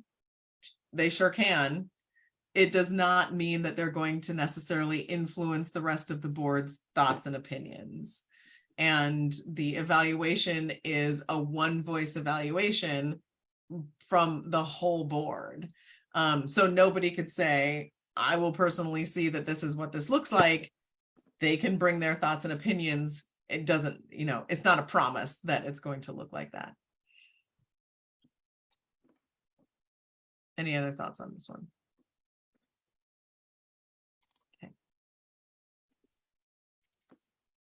Okay. The board is having a heated debate or discussion at a board meeting. Board members are interrupting each other while speaking, accusing some board members that they're not putting kids first with their decision. Board members are being disrespectful to one another. They're attacking each other's character. The chair uses the gavel to get attention and asks board members to be respectful. So 3 questions here. When a board meeting is disrupted, is there a process that you would follow? How would you describe this situation? Is it okay for board members to disagree? And what are some tools that boards can adopt in situations like these? I don't know that if you've ever had a heated discussion, you may have seen one, but it's good to be prepared before you need it. What are your thoughts on a situation in which the board disagrees? I mean, I think disagreement is part of the process. It's just being respectful about disagreement, and doing it in a way that respects each other so that you can come to a decision. If you're attacking each other, then you're immediately going to get defensive and you're not going to be able to see the other person's point of view. So for me, like, the disagreement helps us, none of us, even when we're aligned, share exactly the same point of view on a topic. So getting someone else's point of view helps you craft a better end result. For us in the past, with setting a board, setting the expectations in the beginning of the meeting of actions and kind of decorum and how people will respond and talk to each other. And most of our meetings, unless it's a listening session, are over Zoom. So, it can become difficult if everyone's not following those rules, as if we're all trying to talk at the same time or whatever. But I don't know if we have a formalized process on what's to be done there, and that would probably be something we need to have. I can probably speak to that. But I think I've already answered the second one, and some tools are, a formal process and making sure that that's posted and people are aware of the process and the rules that we have in place, so that there's actions that follow the rules when things don't go the way they're supposed to. Mhm.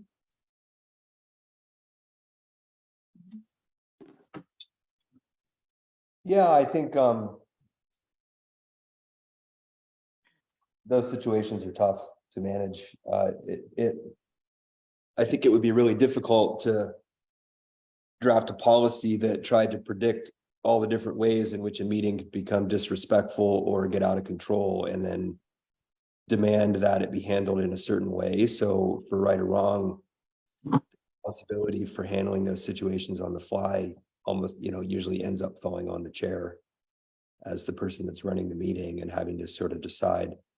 I think it's always good policy to, start with under an assumption that everyone's intentions are honorable, whether or not, but that we could all be passionate and, start with, if things get inappropriate or tone gets raised to an inappropriate level, accusations get made, like in this example about not putting kids first, that board members be asked to consider rephrasing to not be accusatory. As a for instance, like in that example, saying, well, I think looking at it from this perspective, in my opinion, puts kids front and center. That's not saying you're not thinking about kids. It's saying, I think looking at it this way acknowledges, putting students first. There's can be ways to say the same thing that aren't accusing someone of not doing something. But all that comes, to me, like that's all details. Like it does happen that board meetings get out of hand sometimes. And that could be because a board member gets out of hand, or it could be because another non-board member attendee in the meeting. I've was personally in a meeting many years ago where someone from the public got out of hand, did not respond to requests from the chair to calm down, and the chair called the meeting, and the meeting was over almost before it started, and we all left the building. I think that was a really appropriate thing to do in that case before things escalated further. In the context of Zoom, so that was an in-person meeting. In the context of Zoom, there's fortunately ways if things get out of hand to excuse an individual from the meeting and still be able to do board business, which it can be pretty important when trying to accommodate busy board members' schedules and things. It's really unfortunate when a meeting that has a packed agenda has to get canceled on the spot because somebody's disrupting it. Right. So Zoom has a lot of disadvantages, but it does have the advantage of, not having to cancel a meeting because one person in the room is not willing to be respectful. But those are all difficult decisions. And I don't know of a set standard that predicts all the possible ways things can go sideways and how best to handle them. Although 99% of the time, my observation has been that just assuming that people's intentions are honorable, but that we might see, and we're all putting kids first, but that we might see different ways to that, and just being respectful of that, that goes a long way towards avoiding most conflict. That's great. Thank you.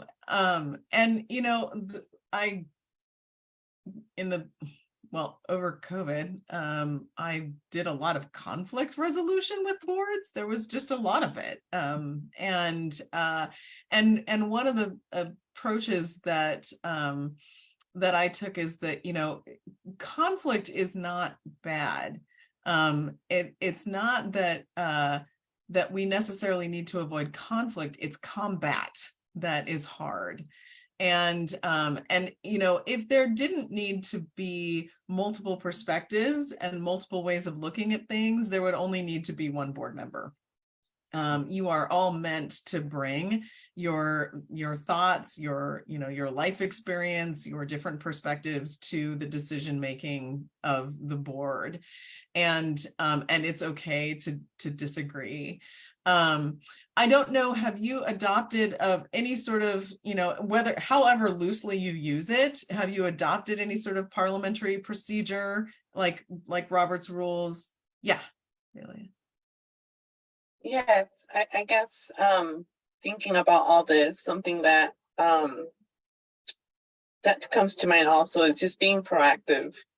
I know in the past when we're having board discussions as well, we go in an order and we keep a time.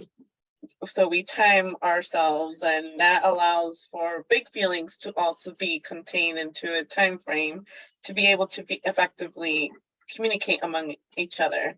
And then we can circle back, but I think that also allows for just everyone to voice what we're thinking, what we're feeling, but also being able to come back, grasp what's being said, what others are being said. If you didn't finish what you were wanting, being able to just kind of take a breather. Sometimes taking a breather really makes a big difference.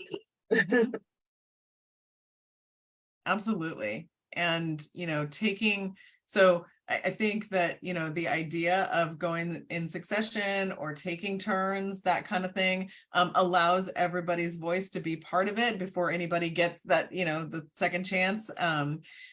Sometimes any of us can be an outsized part of the conversation without meaning to. We get really passionate, or we have a lot to say about something, and there's no ill intent of shutting anybody else down, but I like your practice of keeping time and ensuring that everybody gets to speak, and then maybe you come back around.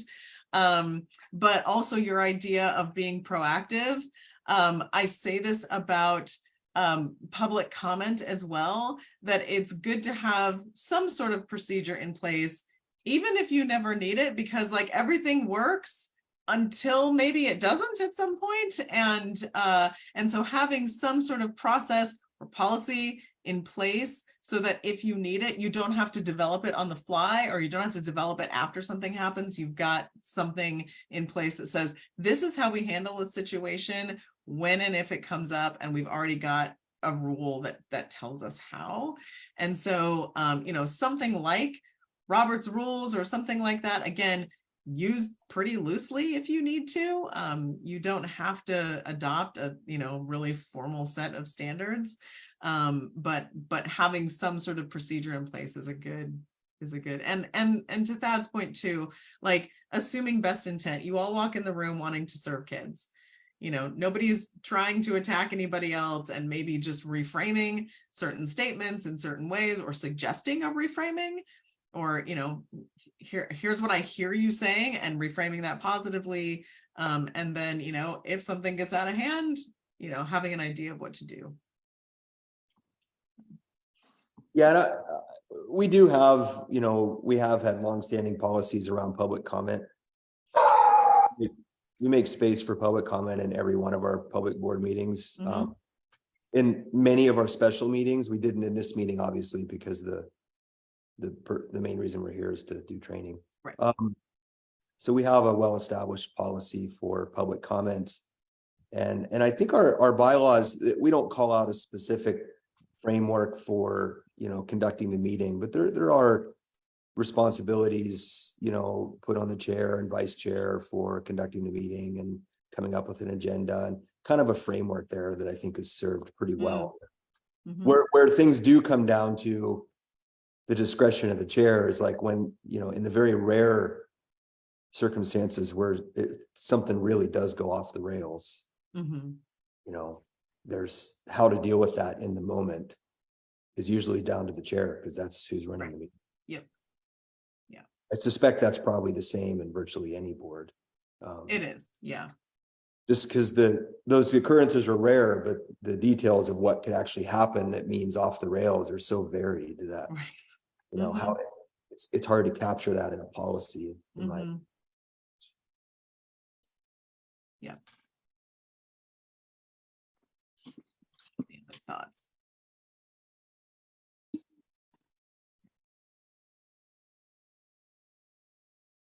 Okay. The director has closed school due to inclement weather. Parents and staff are frustrated, and they disagree that schools should be closed and that a delay would have sufficed. The board was not notified of the decision, and individual board members are now receiving several emails and calls from parents and staff asking for a response and reasons why there is a school closure. What's the role of the board? Does this ever happen, given where you are located? Yeah, it does.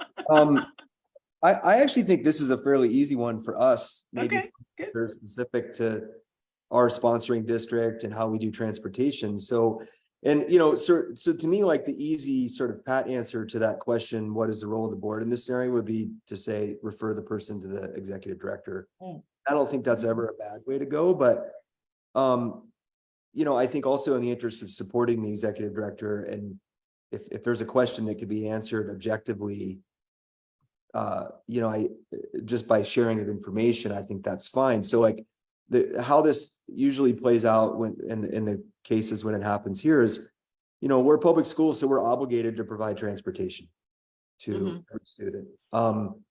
And that transportation is provided by our sponsoring district. So we don't have buses. Part of the money the district holds back, you know, and not passing through all the dollars they get from the state is to pay for the services we get from them, of which the biggest one is transportation. And so as a result of that, like our delay and cancellation decisions almost always follow our sponsoring district to the letter, because if they were to cancel school and we were to only delay school, we're actually breaking the law by not holding school in a day when there's no transportation available. And we, you know, I didn't realize this until we were looking at coming back to in-person education during COVID. And for a time as a charter school, we considered a different rollout of return to in-person education, and when we would have children back in the school and when we would go to hybrid, a different rollout versus our sponsoring district. And the biggest hurdle that we ran into that ultimately sort of ended up requiring us to be in lockstep with our district was the transportation question. The you know, it's and you know, I remember being surprised by that at the time, but I guess when you look, it shouldn't be surprising if you look at it through a sort of equity lens, because it's really inequitable to say, hey, we're going to come back to school, but you got to get yourself here. There's no bus today, because some students just won't have access to that, while others will. And now we've created a serious equity problem. So, and yeah, this exact scenario plays out sometimes here in the winter, or if there's a forest fire and there's a lot of smoke and school gets canceled due to air quality. And I don't personally see anything wrong with, and please correct me if I'm overstepping there, with just educating someone who, if they were to come to me and saying, you know, we have to provide transportation. Our district provides that. We don't. We can't afford to do it ourselves, and not to mention all the insurance and employee management that come with having our own busing. And we got to follow the district for those reasons. But if you have more concerns, or you know, feel free to reach out to the director. 99% of the time, explaining the constraints and the legal issues behind those, it may not make the parent like the fact that we had to cancel school, but it makes them it helps them understand it to the point where they realize it wasn't just some flippant decision because nobody wanted to work that day, right? It was there were real reasons for it.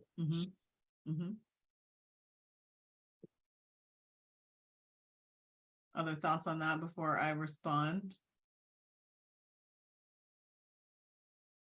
Okay.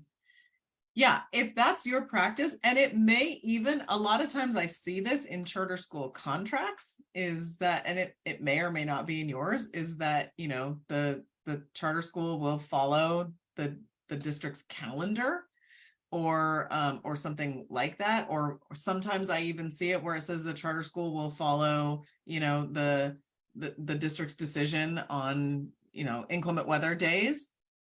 And if it does say that, first of all, you're bound to that. And secondly, even if not, if that's your practice, it's totally fine to educate the public on why you made your decision. And whether or not it's in your contract, whether or not it's, you know, if it's in a written policy, it's your practice to do that. And if there is no transportation, there's no transportation that day. And that's, you know, that's your practice. Again, maybe somebody doesn't like it, but that's your practice, and that's what makes sense. And this may be a really easy one to do because that's what you do. And I think that you're absolutely right. The role of the board in this case is to educate, you know, Like, this is not a board decision. This is practice. This is what the school does every time. And to fill in those details, there is no transportation on this day, and or our contract says that we follow the district's calendar, maybe, or that we follow the district's requirements for inclement weather, maybe. Again, I don't know if it is, but if that's the case, then you have to.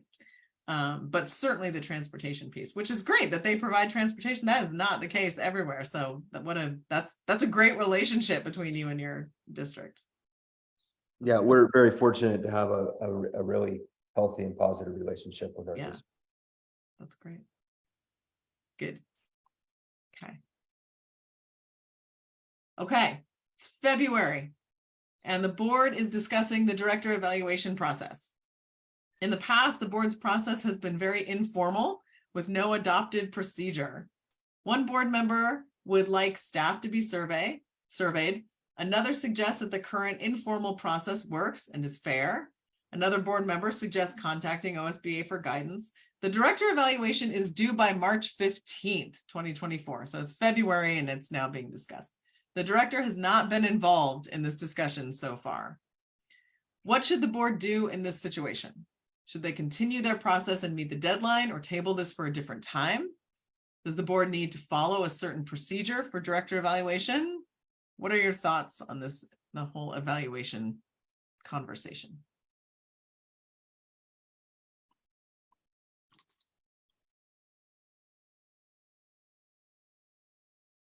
I think generally you're trying to follow whatever was agreed upon with the director, the path, the process, and so that if there's some sort of a change, the director needs to be notified and brought into the discussion.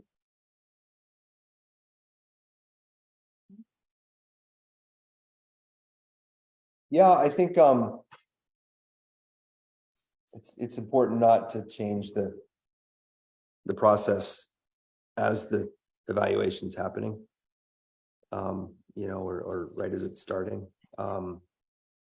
Like with respect to this example and a survey and adding that to the process, I think in most scenarios it would be appropriate to acknowledge that maybe a survey would be an important component of a future performance evaluation, but probably not the one that's, if we're just now talking about it in February, probably shouldn't be included in an evaluation that needs to be completed by March 15th. Mm-hmm. I think that kind of ties into what you were talking about earlier with OSBA tools for collecting directed feedback and using that in a performance evaluation, but it would be inappropriate in most scenarios, I think, to introduce a survey for inclusion in the evaluation process 2 weeks before the evaluation is due.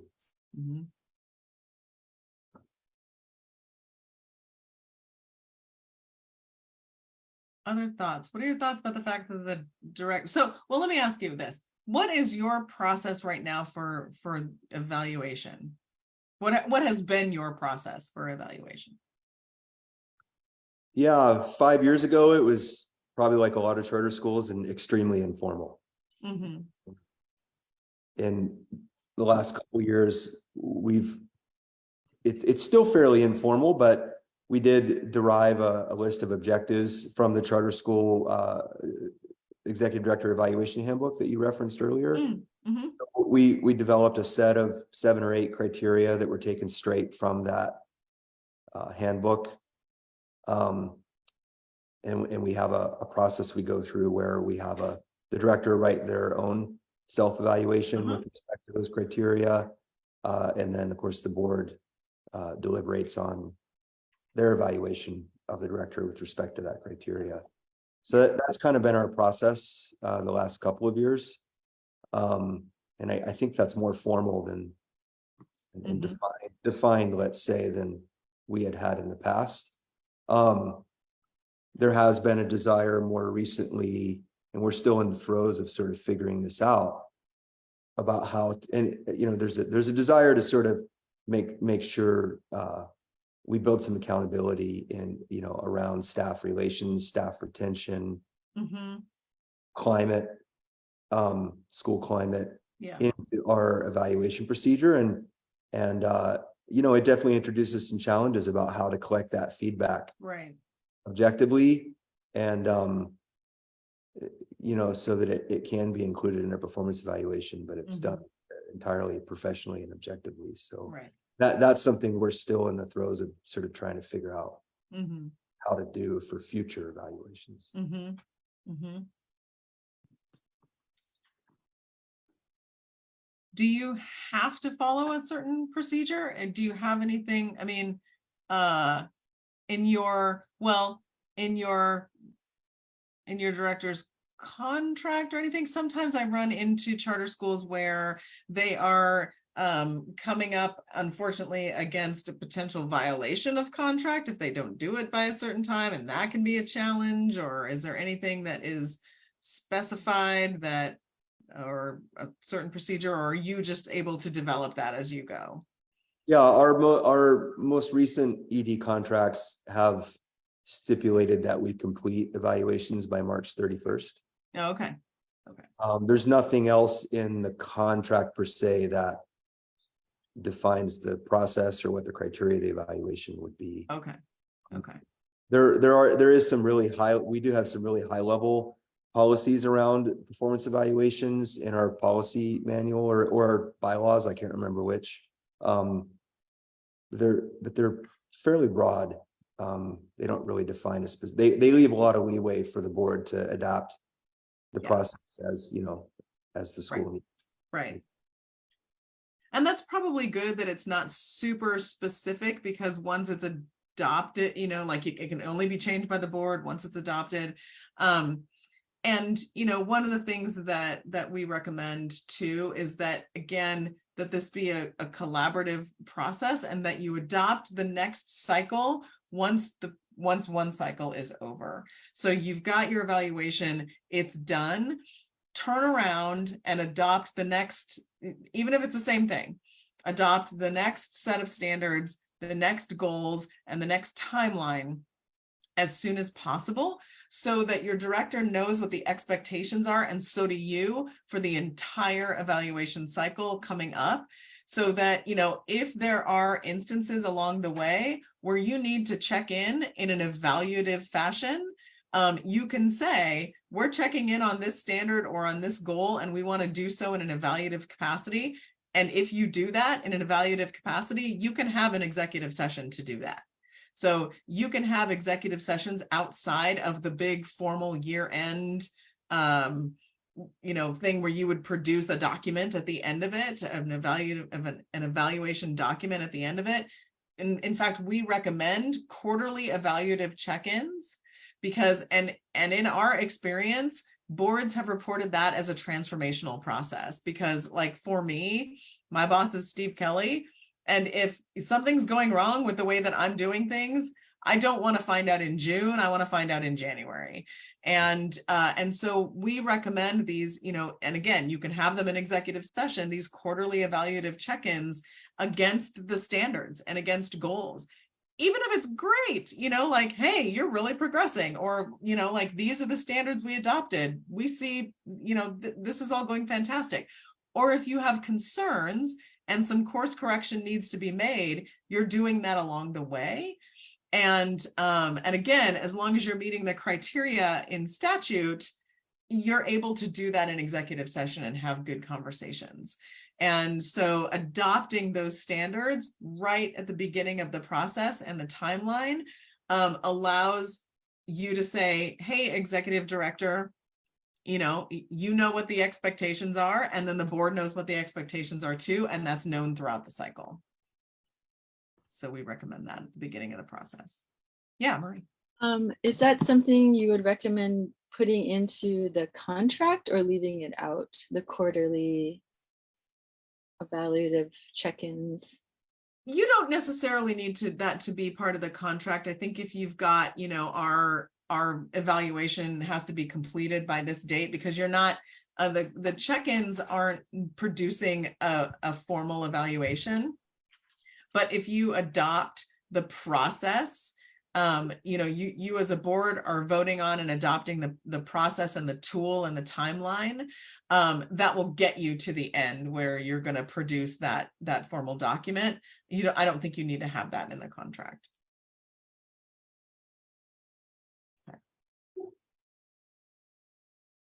Okay. Anything, those are my scenarios that I brought. Any scenario based things that come up for you that you want to discuss, things that have happened or that you have made you think during this time that you want to discuss before I go on to some collaborative tools or questions that have come up for you. Yeah, I mean,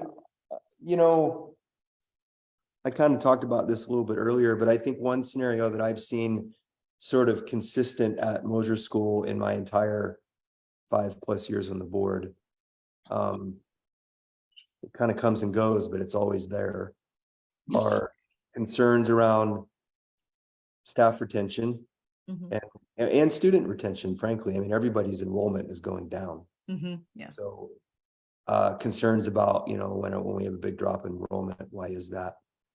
And, I think, obviously as a board member, we care about the school, we care about retaining staff. If we're not retaining them or we're constantly having to rehire, we want to know why. Same with students, but it sort of creates this, like, it's difficult to handle because it's inappropriate as a board member to start calling staff that have left or calling parents that have pulled their kid from the school and do an exit interview personally with them. Yeah. At the same time, if there's no centralized source of access to that information, or the only access to that information is via one person, let's say the director at the time. And I say this very generally because, again, I've seen these two things be persistent issues at our school through multiple directors. So I'm not talking about any one situation, but Sure.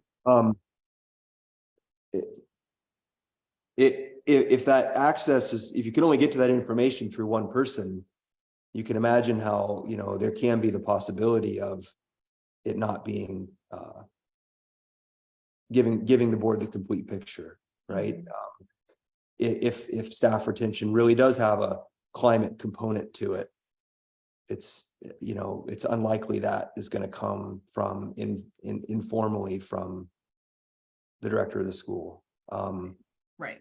So a challenging situation I've never really seen solved at Mosier School, by the board, because it's hard to figure out how to solve it, for the last almost 6 years, is how to do that in a way that's fair and objective and stands the test of time. So, for instance, like,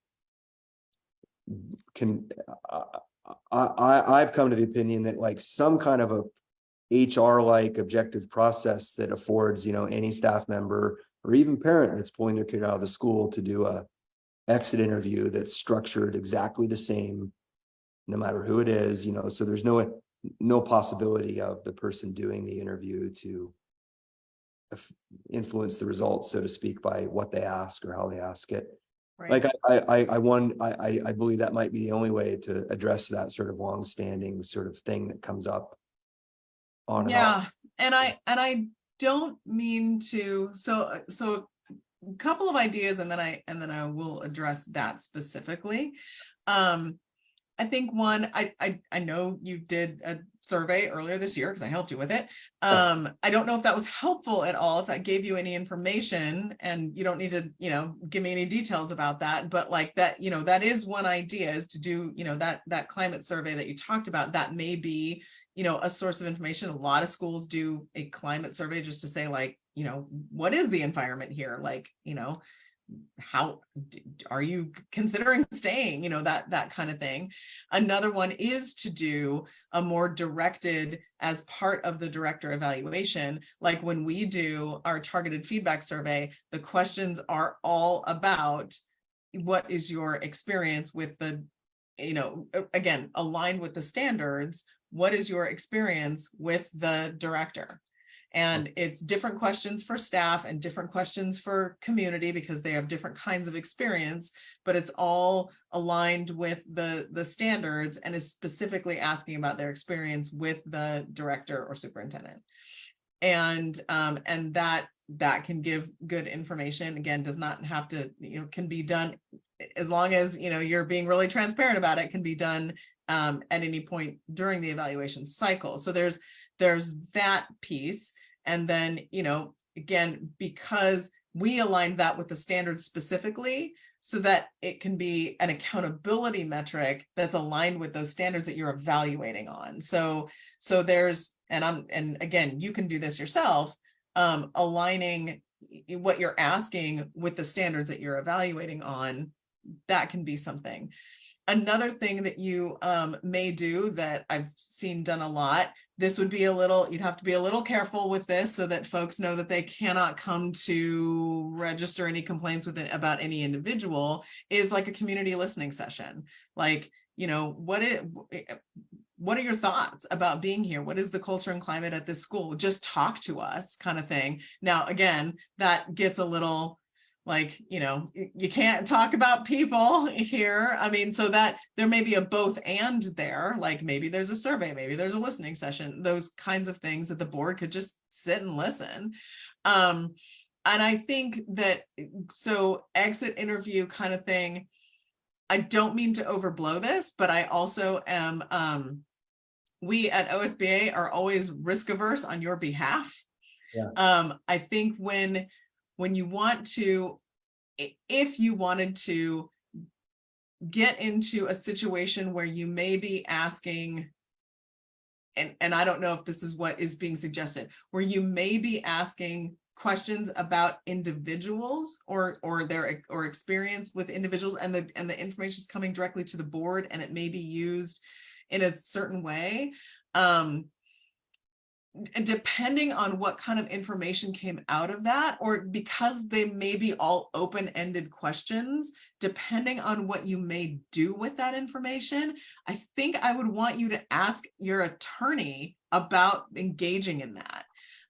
Just because that could step into HR stuff that I would just wonder what your attorney might say about doing that, just doing that in general. And like I said, I don't mean to be like a fearmonger overblowing things, but as you were saying that, I'm like, yeah, maybe, but I think I would want your attorney's opinion on would that step too deeply into HR, or is that just sure, that's fine. I mean, it could be either way. So I that's what I would say about that, because open-ended questions could turn into something where you're sitting with information, maybe at the end of it, that you're not sure what to do with. And and what if the information that came out ended up being about a staff member that you didn't oversee, or or something like that wasn't super directed at somebody you did oversee. I mean, I'm not sure, but I think I would just want you to get another opinion on that. Yeah, that's fair. And I mean, I don't mean to couch all this in the context of no. Just an evaluation, but just as a, for instance, just to tie in, hold the board setting priorities and aligning our finances, we've made it a pretty big priority to do what we can as a board to address staff retention. And, in the last sort of year, one of the biggest things we've done is align our financial priorities with a desire to pay everyone. We had some staff making 20% less than what they could make 10 miles on the road. So, for the board member side of me wants to say, well, our hypothesis there was that compensation was a big component of our inability to retain staff, right? Yeah. So we addressed that. Now, if we still turn out to have a retention problem after that, right, what do I do next? How do I know what to do? Right? Is it that we start school at 7:30 in the morning and no one wants to come in that early? Or so we need to look at finding our own transportation so we can start whenever we want? Or is it some other culture aspect that needs to be addressed? And you're right, some of those things might not be something the board can do anything about, right? But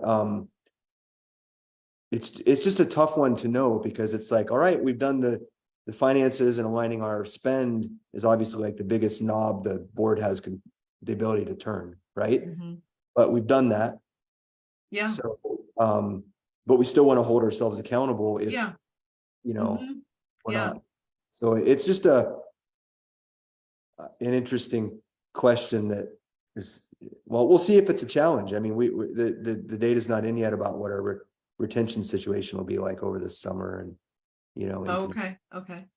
When Um, do teachers have to decide about, like, when do they submit letters of, like, return? I mean, when no, will I you mean, know? no, we have letters of intent to return from, I think, all but, well, I don't remember the exact number, but it's very good. But, you know, in the past, what we've seen is that, and this is, you know, we've seen, you know, letter of intent to return isn't binding. Yes. So, you know, we can still lose a teacher, you know, 4 days before school starts for some reason. And that's happened to us many times. Yeah. So, you know, that's obviously concerning because those kind of things can then turn to students being unenrolled because parents really don't like to not know who their student's teacher is going to be and school Yeah. starts. Right. Right. So, yeah, those are just, I suspect we're not the only school that deals with these challenges. No. And there's been a lot, I mean, as you all know, there's a national teacher shortage. It's, Oregon is no stranger to this. There's been a lot of turnover. I talked to charter schools prior to the pandemic. I talked a lot about, instability being one of the biggest challenges for charter schools and teacher instability being that. And right now, like, we just kind of have to hold ourselves harmless for that because of the shortage that was, that there is, and there being a lot of turnover. Not to say that you're not addressing that, because it really sounds like you are, for the things that you have control over. And then the things that you don't, like, who knows? I mean, there's this environmental, social thing out there that is happening that you don't have control over. And hopefully, I mean, this year you'll see some change in that. Is the pay thing, is that new for going into next year? We're just finishing our first year of that having been addressed. Okay, so maybe there will be some stabilization after that. I mean, I can always hope. Yeah, we can always hope. And, and I hear what you're saying about the national teacher shortage, and, and that's obviously a big component, but to tie it back to, the very first scenario you started with about, a board member not wanting to have a all means all sort of thing in their statement. Like I have a hard time throwing my hands up, so to speak. And I'm not saying this is what you're saying, what we should do, but saying like, well, there's a shortage of teachers nationally. We're just going to have turnover. There's nothing we can really do about that. Right. Because to me, that could we could end up failing to, I mean, we could have done that a year ago and not made any corrections to salary. Sure. Right. And yeah, no, I didn't mean to imply that there's nothing you can do. It's just that, there may be some things that are out of your control, and it sounds like you're addressing the things that are. Yeah. Right. And looking for solutions for the things that, may still be within your control that are not necessary. Like how do we assess our climate? Like what are the other things that we can do that are within our control? How do we get, our input in a meaningful way that we can use? And that is tough as a board, because you are constrained as far as, how you talk to each other outside of board meeting, how you gather information without going through sort of the hub of your wheel. And how do you do, surveys without looking like you're individually investigating things that, could result in trouble. And I think that's tough. And maybe some of the ideas that we've tossed around, today, or that you've tossed around amongst yourselves will be helpful. But, I hear you, trying to come to some solution and get a broader picture of what's going on so that you can keep families and staff. That's a challenge. Anything else that you would want to discuss that would be some scenario that you want to work through, or some question?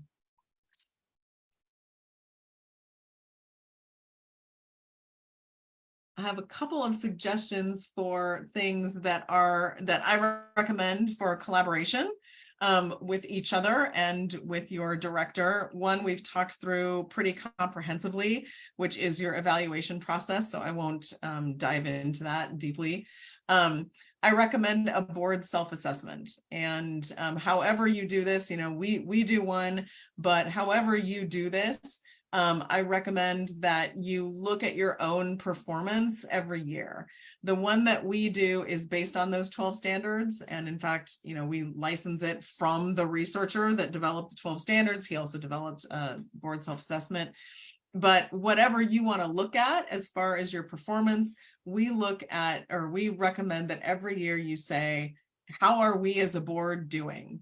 And then next year, and then set goals based on not individual as a person, but like board goals that are separate from all school goals, whole school goals, but about, like your development as a board. Based on how you believe, what the result, what the data says about how you're doing. And because as we talked about, your performance, your collaboration as a board, the way that you interact with each other and your director influences student achievement. So every year that you can look at how you're doing is and setting goals to improve and capitalize on strengths is going to be good for your operations as a board. Having a board operating agreement, which is here's what we expect of ourselves. Now you've got B section policies because you have your policies through us, but really what a board operating agreement usually is it's beyond B section policies. It's, sort of a prioritized list of what you want from each other and yourselves. Like sometimes it's as simple as everybody's going to come to, meeting prepared and on time. Sometimes that's a real priority for certain boards because that doesn't happen. Another one can be like, we are collectively going to adopt a really good evaluation process for our director at the beginning of the cycle, or, we're going to ensure that we, treat our executive director as the educational leader of the school. We're going to operate with each other with respect and transparency. Those kinds of things that are accountability measures for yourself. Some boards keep that at the board table or in front of you if you're doing, meetings by Zoom, and it's an accountability metric so that if you get off of that, you can remind yourselves of that. And having that agreement, having that discussion, again, anything that you can use that sets expectations or common expectations is going to be good for you. And having that same kind of agreement with your director, especially as somebody new comes in, that are a prioritized list of what you expect from your director and what they expect of you. And so, we say like 3 to 5 things, like here's what we as a board really want this year and what kinds of things we're expecting. And then they get to do the same thing for you. Okay, here's what I expect of my board. And then you've got an agreement and a common set of expectations between the two of you. That can be a really powerful thing as well. And then the last thing that I recommend that works, that can tend to be a powerful tool, are communication protocols.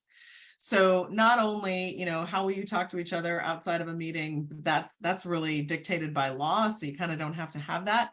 But a lot of times what I work with boards on is, and this is a collaborative effort between you and your director, expectations around what if there's an emergency?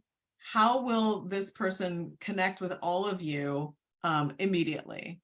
And this is like one of those areas where if you don't talk about it, there are, several different expectations among the board. Well, I would expect an email. Well, I would expect a text. I would expect a phone call. And that can get really confusing if there's, something that happens and everybody expects something different. Or what if something important happens that's not an emergency, but we need to know about it? Well, what is the common expectation among the board? And so kinds of scenarios like that. Again, anytime you're talking about common expectations, it is going to be a good conversation that helps your director understand what the will of the board is and helps you also communicate not only with each other, but with your director as well to set those common expectations. I recommend those things. Any questions you have or anything you want to discuss? I know we're about at 2.5 hours.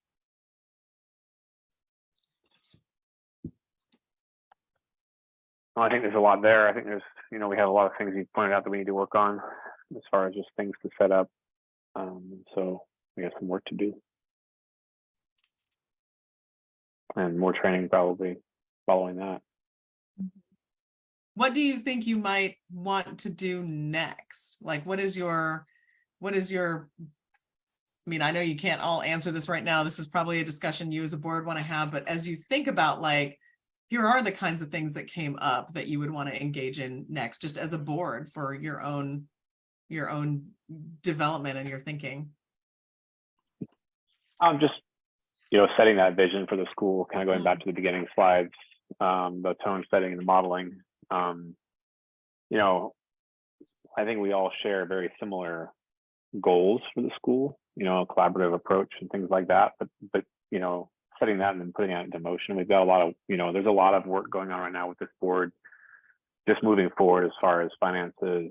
A couple positions we have to fill, namely the ED and the business manager. So we're taking on a lot of work outside of this training, just keeping the school going, and working with all of our stakeholders in that. And so I think when we get through that and have a moment to really breathe, and they're bringing on the next ED, it's like that's when we want to make sure we have these things nailed down and have those visions and those things to share, so that when we're having an operating agreement with the ED, we share that. ED shares those goals as well and understands where the board is. And so I think that's the most important part for the school and for the board and for everyone as a whole moving forward, is having that shared vision and really understanding that. And I think we do have that as a board, but it's also just putting that into whether it's a document or a set of guidelines that we put out that just says, here's what we're looking for, here's what we want to have, as the culture and everything else. So but then I think we'll develop more needs as we go through that stuff. The needs that we have will come to the surface, and we'll say, okay, well, we need training in this. And I have lots of questions, but I think a lot of them will get sorted out in time, and then they'll get more finalized based on our experiences moving forward. Yeah, absolutely. Anybody else? Yeah, anybody else? I just wanted to say thank you. Thanks for your time. Yeah, of course. Thanks for having me. Do you have recommendations for further training, or sort of where do we go from here? Sure. From here, a lot of what I do is sort of customized based on your needs. And I do a lot of that. Like, here, I'll stop sharing so we can just all see each other. I do a lot of that visioning, strategic prioritizing, that kind of work with boards. I do a lot of the helping do those. Well, I do a lot of facilitation of director evaluations. I do a lot of the communication protocols, all of those tools that I mentioned at the end, developing those and helping implement those. And then, if there are areas, particularly like anything in those standards that boards are like, we really need help with this, or these are our strengths, how do we take these to the next level? It's sort of from here, it's like really talking about like, okay, let's crystallize what the needs are. And from here, what I do is just, for me, like just develop like, all right, so let's make a plan for what your individual as a board professional development looks like, and develop that plan with you as part of really what is, the overall vision of the school, and how does your work fit into that? And so what are your needs as a board that fits into that overall vision of the school? And it may just be, after you do get the things that you need to do and the dust settling, what after that happens, then what are the needs and how do you address those? And what kind of facilitation do you need after that? So for my approach, that's usually where I go from here. That's helpful, and that's an impressive array of services. Okay. I will give you back your afternoon. Thanks so much for dedicating part of your Sunday. Thank you so much for coming on and using your time as well. Yeah. Much no problem. appreciated. Thank you. Yeah, thanks, have- everybody. And we feel have- free to call me anytime. Like, that's why I'm here. I am your like long-term support person. So feel free to call anytime you have questions. Thank you. Yeah. All right. All right, take See you care. later. Bye. All right, I know you probably all have things you want to get back to, so we do have a few things to work out. Let me pull up my agenda here again.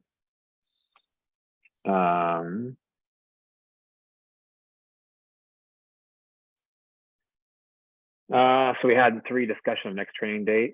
I think I'd like to table that until we get a better idea of what we want to focus on as a board. Maybe we can add that to our next meeting to discuss what we want to really focus on in those things that were lined out at the end of that meeting. Does anyone have an objection to tabling number 3? Okay. Go ahead. Sort of training aside, is our next board meeting on Thursday? Is that confirmed? Because Daphne was asking and I didn't know if that was set. Yes, it seems like everyone can meet that. So I've got to get an agenda out to her for that. That'll be July 13th. Thursday? I don't have Thursday, yeah. Mhm. Anything else on that, Julia, as far as that meeting? No, we should be we should leave the agenda items to be inclusive because we're trying to figure out a few things that will need decisions. And I know Jen is working on some stuff too. So. Yeah. Okay. But you Yeah, and I I know. can discuss that offline. Okay. Our next thing, item number 4, is discussion of temporary administrative personnel assignments. There's 2 action items there. The first is the MCS board to approve fulfillment of temporary ED and business manager responsibilities, including any actions required to draft firm contracts for the same. We did receive, Julie, do you have that document or the email from the ESD on the price? I just want to make sure we Yeah. capture that. Can Do you you want me to just read it? set that one up? Yes, please. So the Columbia Gorge Education Service District has offered to provide us with interim support on payroll and business manager duties, including HR, at a rate for the payroll of $60 an hour and for the business manager of $75 an hour. And there's an offer for the payroll person to be on site 2 to 4 days a month and then otherwise work remotely. And the business manager is willing to come on site, but wants to mostly work remotely from their usual office. So the details there, that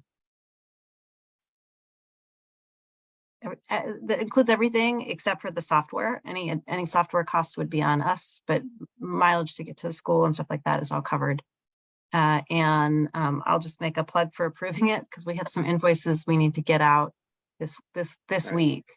And it's tricky. It's a lot of folks to coordinate to get into the office. And unfortunately, we had everybody lined up for Monday, but Daphne can't make Monday and she's got the keys and the passwords. So we're trying to change it to Tuesday now when Daphne's available.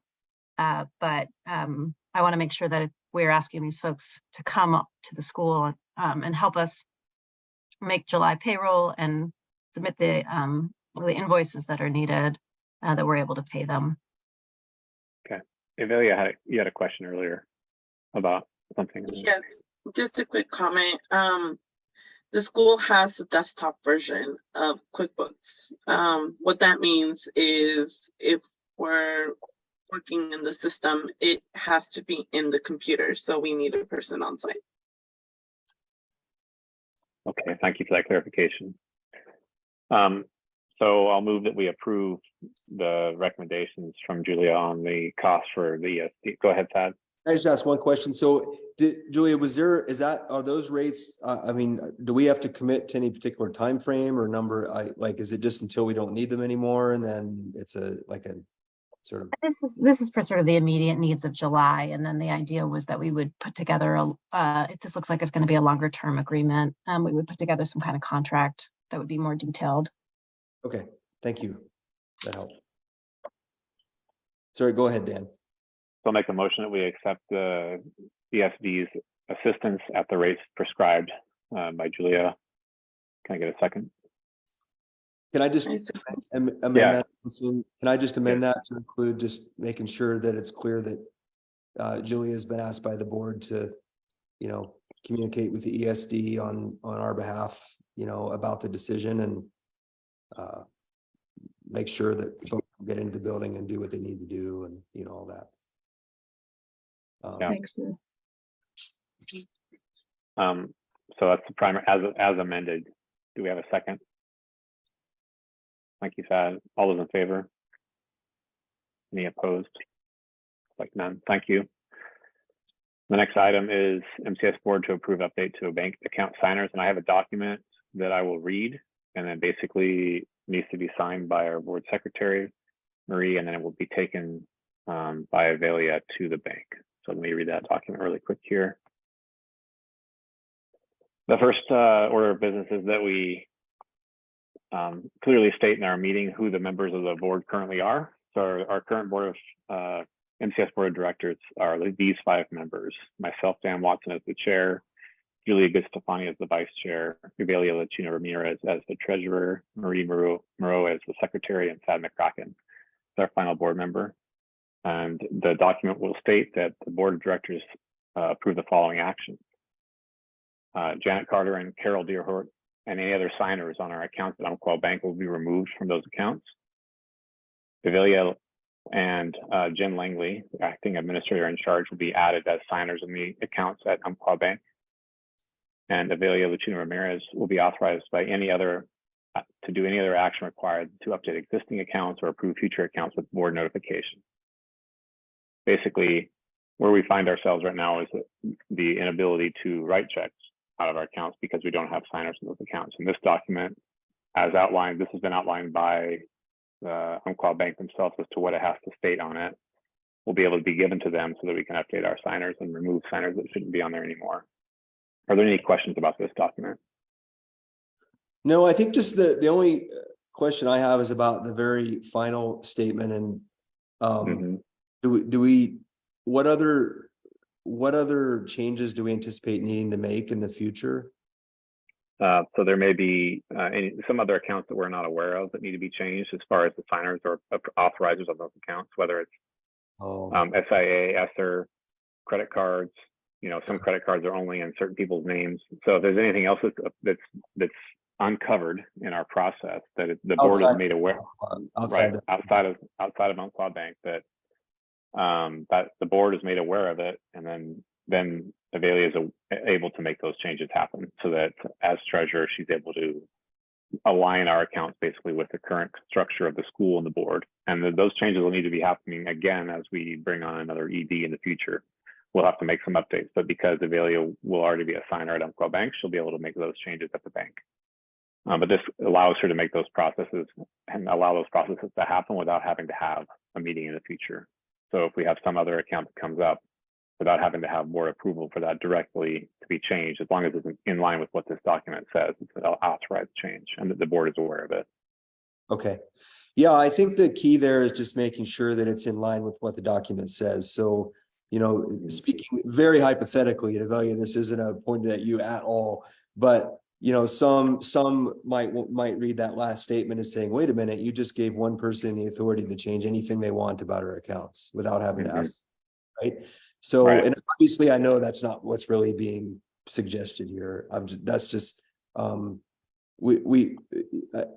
the only suggestion that we might want to make, just in the interest of making it really clear, is to maybe consider changing the verbiage of that last sentence to say, provide authority to our treasurer to align other accounts besides Umpqua to have the same signing authority as our Umpqua account, right? So, I think when at such a date and time that we have a new executive director or an interim director, it's entirely appropriate for the board to decide whether that person should also be given signing authority and whether somebody should be removed. I think what it sounds to me like what we're really trying to cover here is that Umpqua is our main account, but there could be other accounts that are secondary that we want to update our signing authority on to align with the Umpqua account. So I would just recommend that we just tweak that last sentence to include, some verbiage to indicate, aligning, giving authority to our treasurer to align signing authorities with accounts other than Umpqua to match that of our Umpqua account. Okay, we can make that change. And it's already written in there as well that board has to be notified on anything that happens. So we have that backstop as well. Any other questions about this, this action? Okay. So I'll make a motion that we approve the board action stated that we update the signers and give our treasurer the ability to update the signers and any other existing accounts that we're unaware of with future notice to the board on any of those changes. I'll Can I get a second that. Thank you. All those in favor? Any opposed? Thank you. That passes. Back to our agenda, and Avelia, I'll get you that document, an updated document, so that you can take that to the bank. Avelia has a meeting there tomorrow. There's not a scheduled meeting, but you're able to take it there tomorrow, just so you know. And that's our final action. Adjournment is our next thing. So I want to thank you all for your time here on Sunday. And we'll see you soon. Thanks, everyone. Thanks. Take care. Bye, Robin. Thanks, Robin. Thank you.